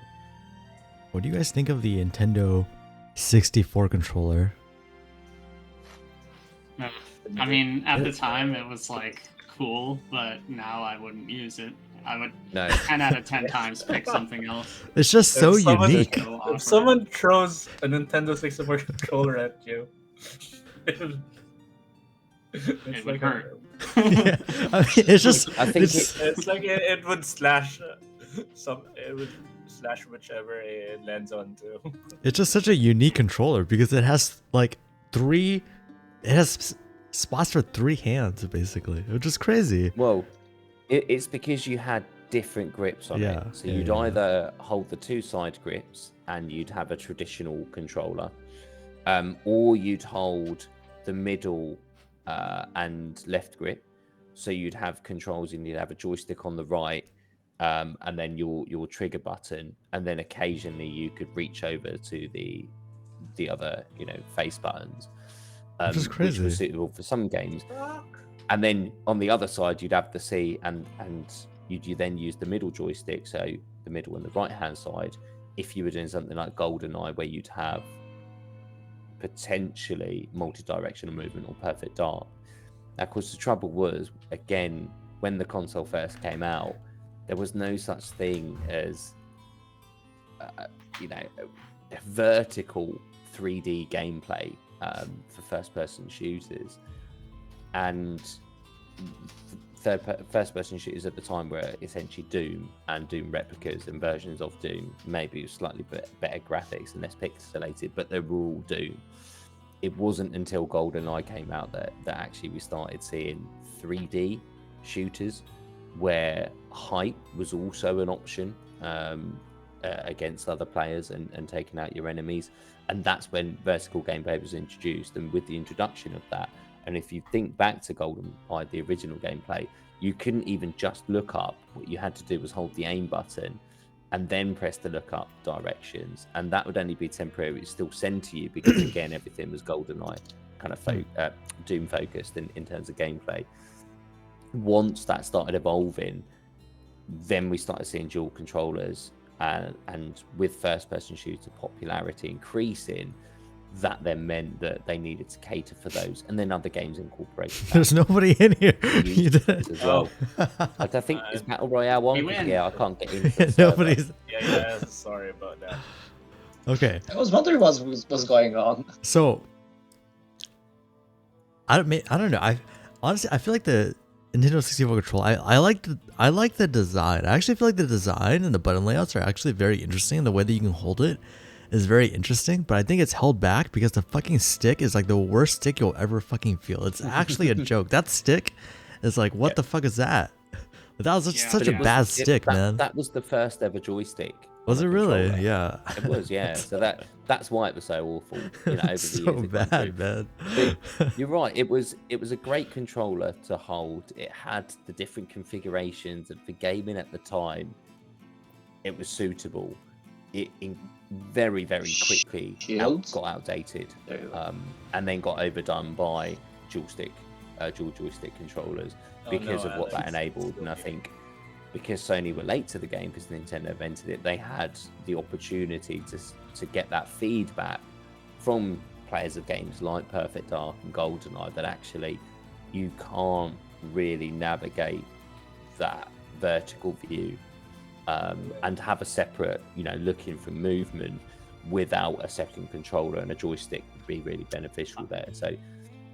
So I think, they had that advantage. But again, all they did, because the PlayStation controller itself was so iconic, and they didn't want to deviate from that for fear of dissonance from the brand, what they did was just stick those DualShock and the analog sticks on, and it took many years and years until they finally made something that was actually comfortable to use. Because I personally found I really had to manipulate my grip with a DualShock controller in order to use the analog sticks, compared to an Xbox where it's very natural, and that's why they're not aligned, are they? When you look at an Xbox controller, the left-hand stick is much higher, and that's because here you're just moving in that direction in one single space.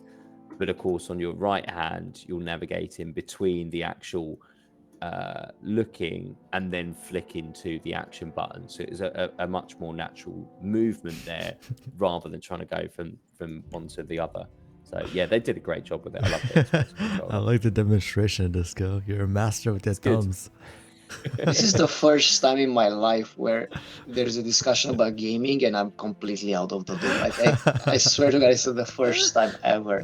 I've only played on PC, so very really? on consoles. You've never held a controller in your life? I've held a controller in my life, but yeah, I'm not aware of the details. But yeah, because I grew up poor, it was PC only for sure.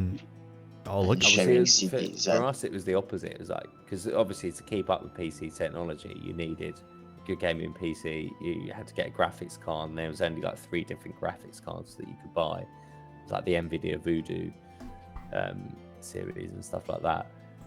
So consoles were finally like accessible and affordable, especially as they were towards the latter end of their life cycles. They became much more affordable, I guess. But what is that, Binzy? Is that the first ever fight stick? Something happened. I can't get at. Like, for some reason, I just flew unresisted to the bottom of the map, and now I am so far away from being like out a of it Super that it's gonna Nintendo take me console. like. What? Where are you? I see you just like hovering in the Are you in corner. hell? Like, I can see What on your screen, screen that I'm not in the wall, but believe me, I am down there where the like environment is like fading out. What did you do? I'll get there. I don't know. I just like held my. I wasn't even holding the. I was like looking around with a mouse, or I clicked back to it with a mouse, and then my character just flew into the wall and stopped. Like, It wouldn't be a game if you couldn't clip out of bounds. Yeah. It would be cool if you would. Clip there for a second. You would be in hell. Yeah, right. I can almost. Yeah. No. It's Maybe I can just definitely keep down going. there. Hell is definitely down, 100%. If it's in this version, if it's I enabled. feel like I'm. It's in there. Just like, keep if going. anything is Just keep happening- going. Maybe you'll if get there. anything's Definitely happening not right on now, Panda's version. so I did just get killed because I started looking over there trying to work out what was going on with their key. We're already in hell on and the Panda's second still screen. celebrating So Christmas. congratulations to the new normal for taking that round. Interestingly enough, my shadow is actually. the Sassy Boy's thing still that is alive though. Moving. I got multiple like, people I'm alive not It's still. only the new through normal escaping. alive. Oh, hang on. No, Sassy Boy and TNN are both alive, I believe. Oh, Definitely so set did up. I I forgot. said only one alive. Unless I'm wrong. Yeah. Should, Oh, there's two. I can see Sassy and new TNN. normal. So yeah, TNN probably won the round. Yeah, perhaps I I must have congratulated forgotten too early. What? No, there's two people it alive says still. Cyril Yeah, alive there is and- two. but- Yeah, What do Sassy's you mean? alive as well. There's definitely people alive. I see them. I think Sassy Boy just spawned. No, I don't think so. Did I forgot to? enable battle royale. No, if you could spawn, Disco would have spawned back in already. Well, I don't know. I haven't tried yet. 'Cause it's it. Oh, so No, looks no, I like can't Sassy spawn. win. Yeah, so we Oh, have okay. got Yeah, it looks like Sassy does and win again. TNN. Sassy Right, wins so 3 that should be times. the last round of Evo. TNN get taken out. Yep. Okie dokie. Stop. Disco, I looked it up. D2, that was the first better looking game that I've played on my PC, required a DirectX video card with 800 by 600 resolution. So that video card wasn't expensive. I was thinking how come I had a video card that supported StarCraft and D2, and it was very, very low requirements. It was not that expensive actually. The PC might have been somewhat expensive, but the games were way more expensive when if you wanted to play more games on the consoles. Oh So yeah, overall, yeah, they would have been, yeah. But I guess that's okay. always been the same for PC gaming. But Because, yeah, I don't know. Back in Don't you when I'm guys have remembering, like and modified to be fair, consoles I there? was a child and I didn't have my own PC. It was like family PC or the neighbour's computer. That yeah, I of played. course it was the family Um, PC. So Of course. so yeah, I just remember Nvidia Voodoo was basically the only graphics card you can get, and there was only like 2 versions of it. Nvidia One was Voodoo? slightly higher spec. Nvidia Voodoo. Is that was what? it. I think it Is had that like what they really call it? 64 megabytes of Voodoo video to RAM. RTX. or something like Voodoo? Yeah, there was NVIDIA, I don't know. AMD, or ATI, and 3DFX or something like that. that. Yeah. I think some And of them then- came later on the market. But Yeah. originally, there was only really wasn't much choice in terms of graphics cards, and you had to have them to play certain games as nowadays. But when Yeah. you looked at the specs, it was like When I 8 was a kid, megabytes of console video games are graphic really memory cheap. or something. because when they sell consoles here, they have it modified wherein it allows you to play pirated games, and the Oh my government God. is Dude. not really strict during that time. So most of the games, nobody buys original or original PS1 games here, and Yeah. most of them, like I think 95% or 99% circulating in the market are pirated, and you could just get it for like probably it was like $2 at that time. Did you guys have R4? Do you No, guys know what's what an R4? R4 is? No. No, I Really? don't know. You guys didn't use the R4? It's like the card on the original DS where you could pirate games and just download it and put it on there. And I thought the R4 was I really know the kind of popular. Things that you For mean, DS. though, there was I thought the R4 was really popular. Like I thought it got to a point where like most people actually didn't even buy the games; they just pirated it. I think. I don't know. I think for the Nintendo community, that was the case. Yeah, For Nintendo. PC back in the day, we used to share floppy disks. Oh, not for and PC. then Oh, yeah. subsequently Oh my God, CDs. yeah. For PC, I would Yeah. just download games from the Pirate Bay. Panda is too young. There was no Pirate Bay back then. There was No definitely pirate. You didn't no really have pirate the bay. internet back then. No, there was no internet. 100%. You didn't have You could Get a floppy LimeWire. disc, Are, and it'd be like kinda 7 or hard 8 to floppy pirate. disks to play game. It Is that took like they would 8 or 9 always years fail, after that. right? They would always Captain fail Keen? at console. I think was one of the PC games I used to play. That was like a platformer. Okay, guys, what are we That was good. crafting today? What shall we craft? I guess it depends on whether Binzy approves of it or not. But I would be quite keen on giving out some soul calls today, because I think first stream of the year, we've got some very dedicated people joining us again that we're grateful for their company as always. I think we've already said we're not going to do it often. It is only special occasion. It is a rare item that probably won't get minted to that massive supply. But I would personally say that feels like we could reward our community for joining us on this the start of the year with a soul call. Okay, Disco, how many soul cords should we craft? I don't know if we have any ohm though. We might not have any ohm. We don't normally have a lot of Yeah, I know. and when we crafted soul core before, we did just do the 10 and we gave out the best 10. It's a high stakes game, but I think considering the amount of other items our community members have won so far, they're probably willing to take the gamble on this one for to start off the year. Isn't it crazy? It's 2023. You know, a couple of days ago, I went to go get my eyes tested, and I forgot which year it was. I couldn't remember if it was 2023 or 2024. When I have to write the date down, it's probably for the first 6 months of the year that I still write down like the previous year. Yeah, it but just takes me ages to get used to that. I think I wrote down the why. next year. I know what year it is, but just writing it, you've done it so many times, haven't you, that then it just becomes habit, and you've just got into that habit and really embedded it, and then all of a sudden the number changes. I went too far. I tried to overcompensate for that. I'm like, wait a minute, is it 2024? I might have wrote 2024 down on like the little form I had to fill out. I might have. I guess I'm from the future. All right, well. Alright. No, we should be able to purchase on. So. All right, well. Stream Elements giveaway. Let me post the link. Or Binzy will be sending us one. Oh, yeah. Alright. Cancel this.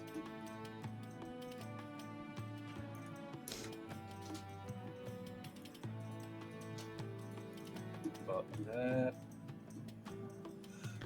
Well, usually I feel really hungry during the streams, but today I feel really sleepy. I'm Is hungry. it still cold there, Panda? No, actually, it was. Hunger until you mentioned it.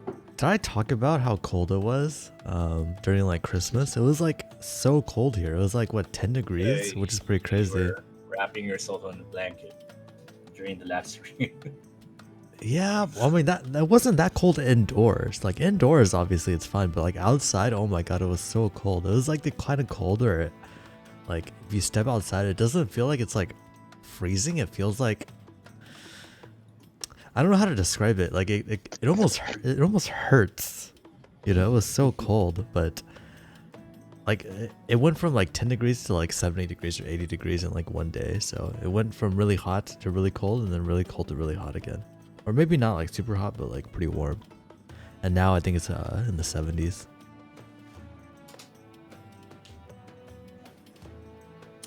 Over here, There it's was just a. very Sorry, go cold. ahead. Not too cold, but just wet as usual. It's We pretty don't get wet extreme over weather, here we as just well. get shit weather. Go on, Eki, sorry. No worries.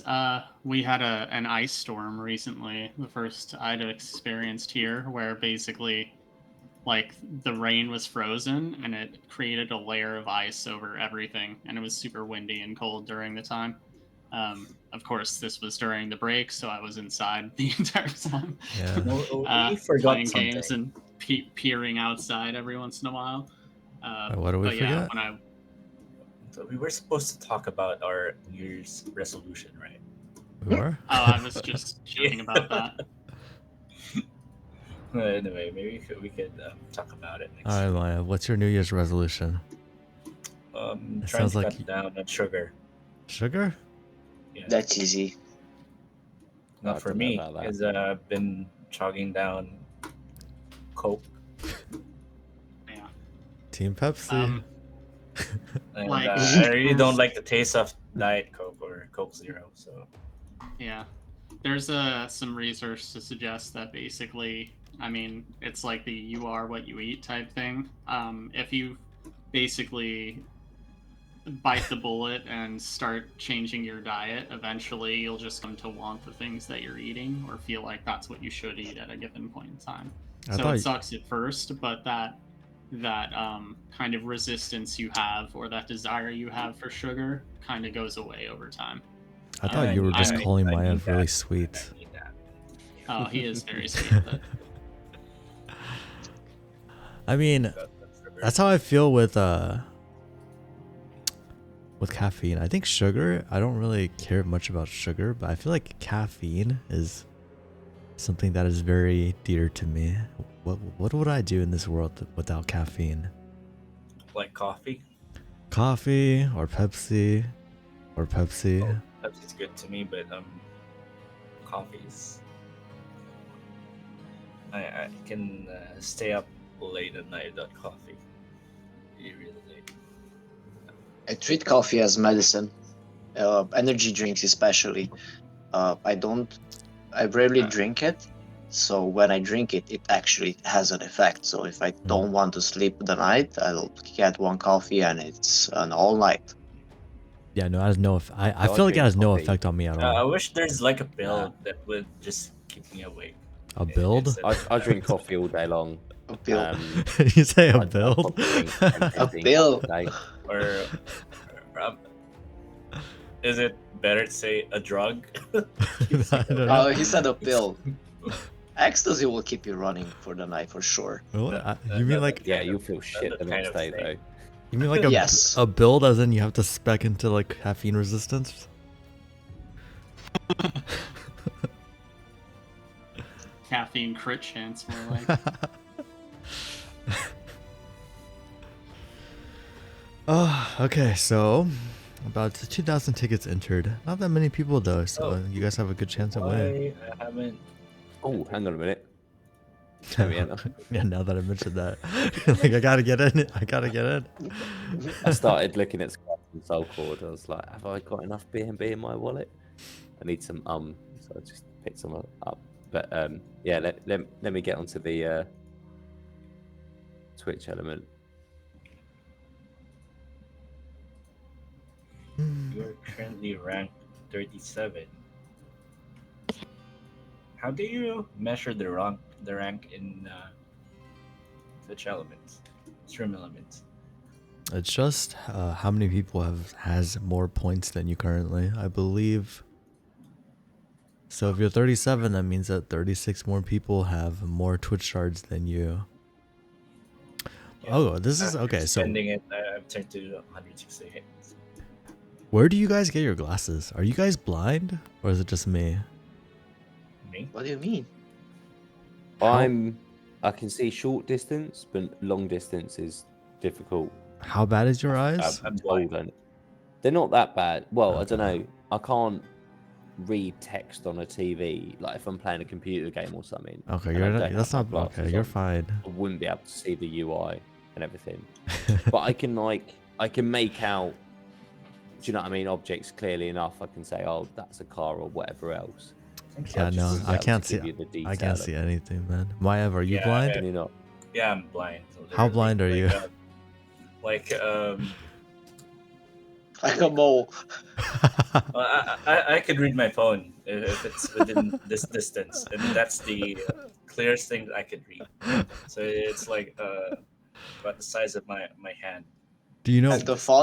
And the font size is elderly.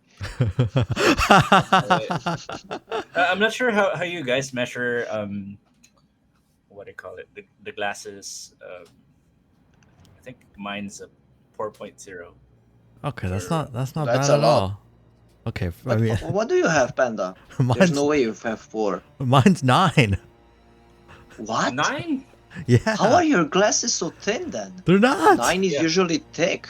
They are thick. They don't look thick. Maev's glasses look thicker than yours. No, it's probably just very thick. It's just that I don't know. Maybe I have a gigantic head, so it doesn't look Shape. that. It doesn't look Shape of the that. frame or something 9. like that. That's Put them to the camera on the side. Put your lenses so I can see the thickness of the lenses closest to the camera. I'm actually curious now. A 9 is you're actually blind at 9. Jesus, man. Dude, those are thin glasses for 9. It doesn't autofocus. Well, I don't think it's they gonna do have a focus, new but- technology now that allows you to have thinner lenses. Is I it mean- cylindrical or something? I mean, the Panda? way. So What? it's definitely not a minus. No.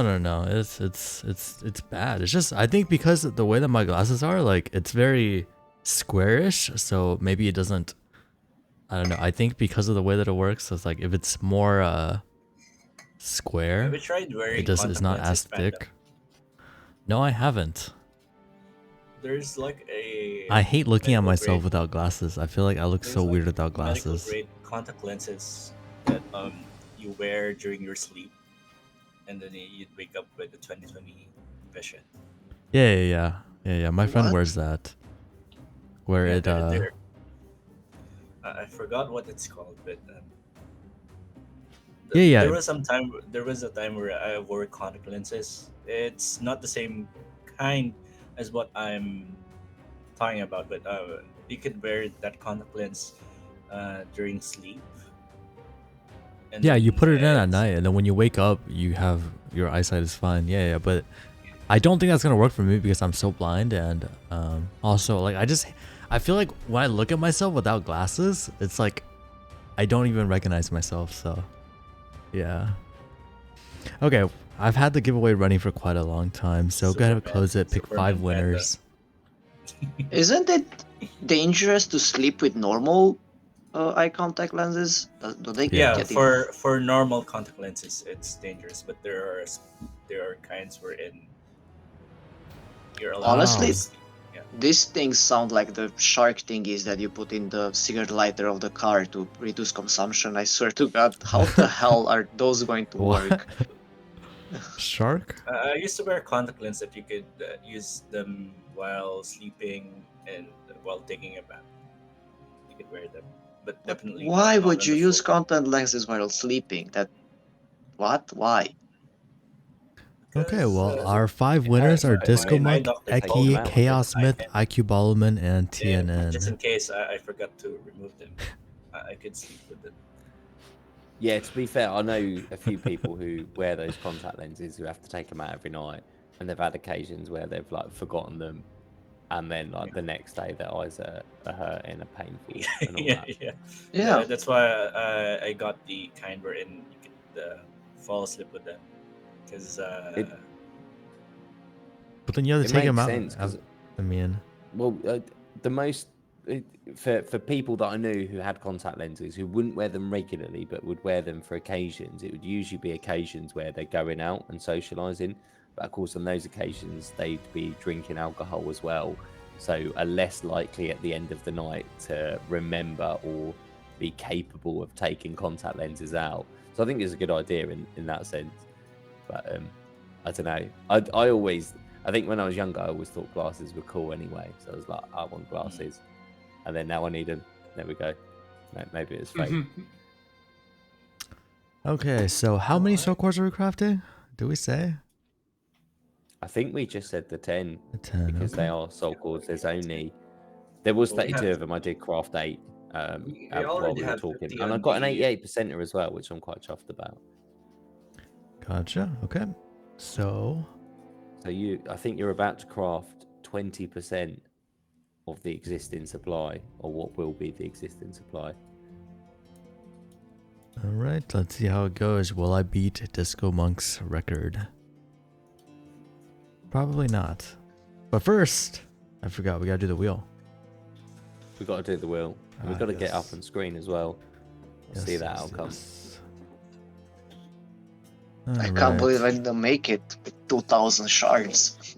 You put in 2,000?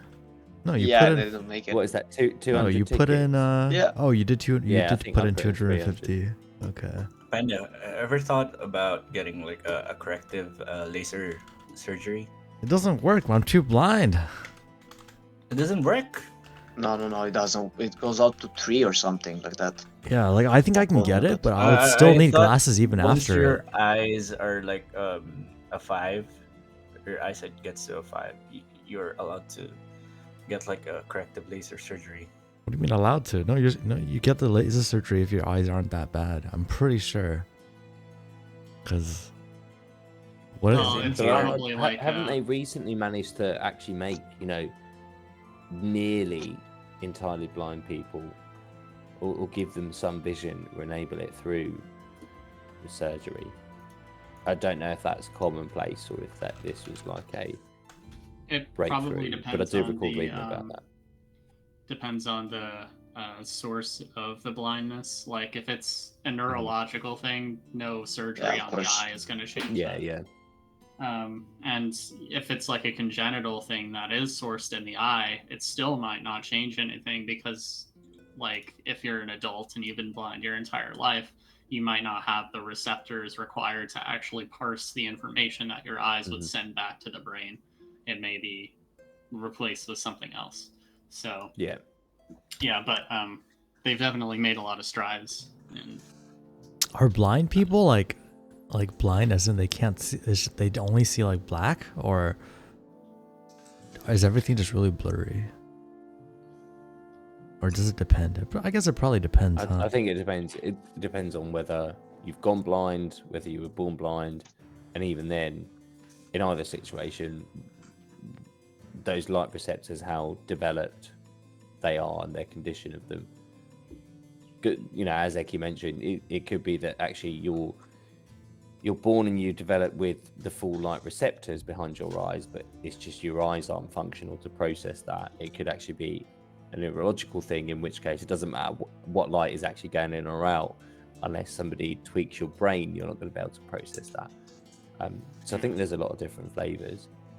Obviously, it's quite difficult to ask somebody who's been blind from birth, what do you see? Because, well, go ahead and ask that question and see how far you get. yeah,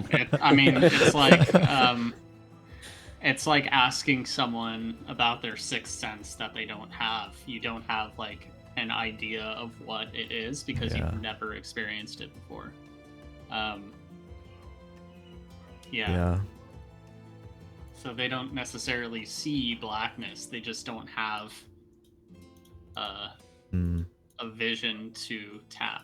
If they have the brain components for it, they might have like a field of blackness that they see all the time. But if they never had anything, it might not be even something that enters their perceptual experience. We have Discomonk against the 3 sassy boys.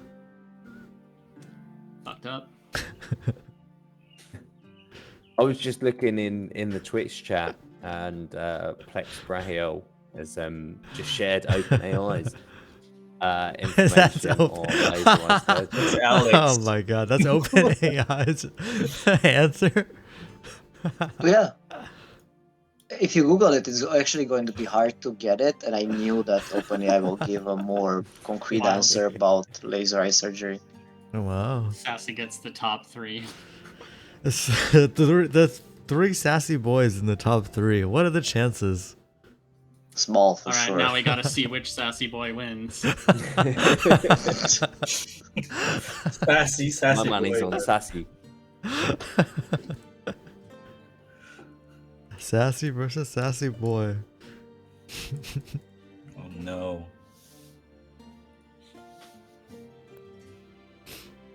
Oh, Maiev, I've been watching anime again. I've actually watched a lot. I've finished all of the Overlord. Nice. Actually, Overlord is like there's going to be a movie because there's like a time skip on the anime. I kind of forgot that. They went straight to the Dwarven Kingdom. There's like a Holy Paladin Kingdom. Oh right, the movie's gonna be between the few episodes, right?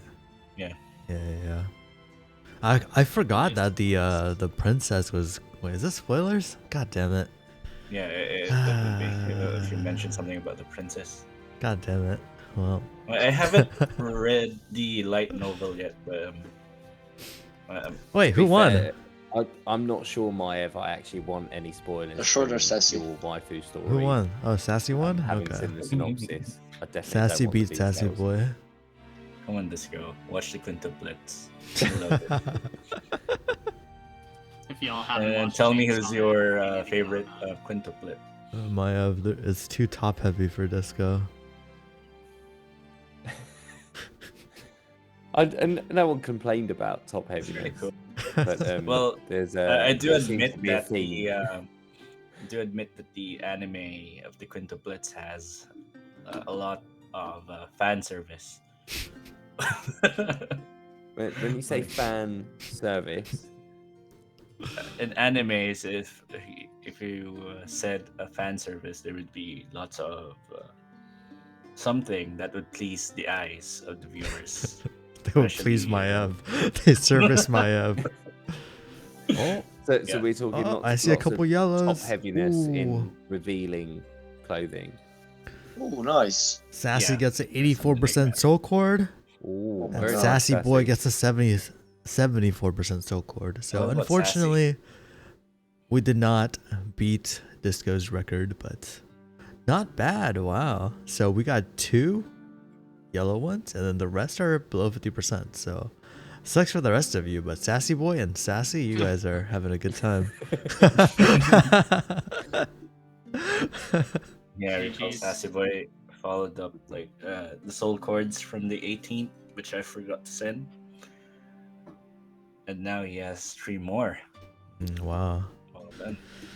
So Sassy Boy Okay. aims at 6 or 7% of all of the soul core supply just from attending our weekly Sunday stream. That's not bad going, really, is it?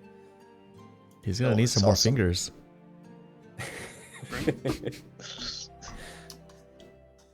I heard Maev's waifus have got plenty spare.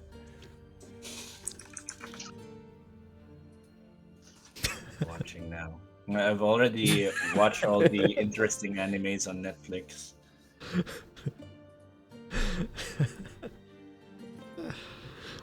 Have you watched Gundam Witch of Mercury?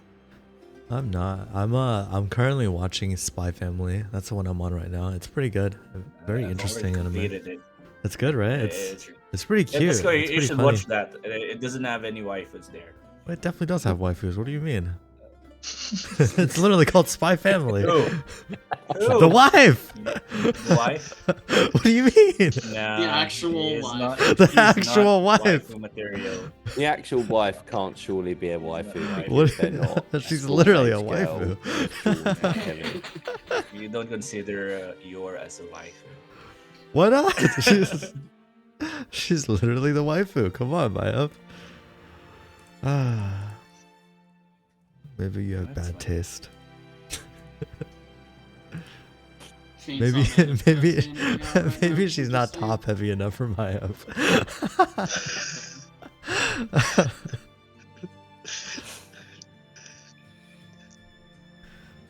Can we say Yeah. voluptuous from now on? Maybe next stream I'll be giving you guys like a list of my top 10 waifus. Oh, great. All right. Well, Maybe you guys should do that too. you guys know what to tune into. I think I already know the top 5, don't I? No, of course not. It's Oh my god. top 5 won't be the quintuplets. They're scattered throughout the top. Yeah, Yeah. there's some more mixed in there. All right, guys. Okay, guys. All right, that was a fun stream. We had a lot of topics, a lot of good conversations about AI, about Sanctuary, and of course about waifus. Can't forget about them. Catch us all next week, where you guys will get. Alex, you're right. Maybe Maiev. I'll be their waifu in Sanctuary. Yeah, Maiev will reveal his list of his top 10 waifus, and I don't know what else will have in store, but I'm sure it'll be a fun time. So happy New Year's, everybody, and we'll see you guys all next week. Goodbye. Happy New Year's. Happy New Year's. Happy New all. Year. Thanks, Phil. Happy New Year.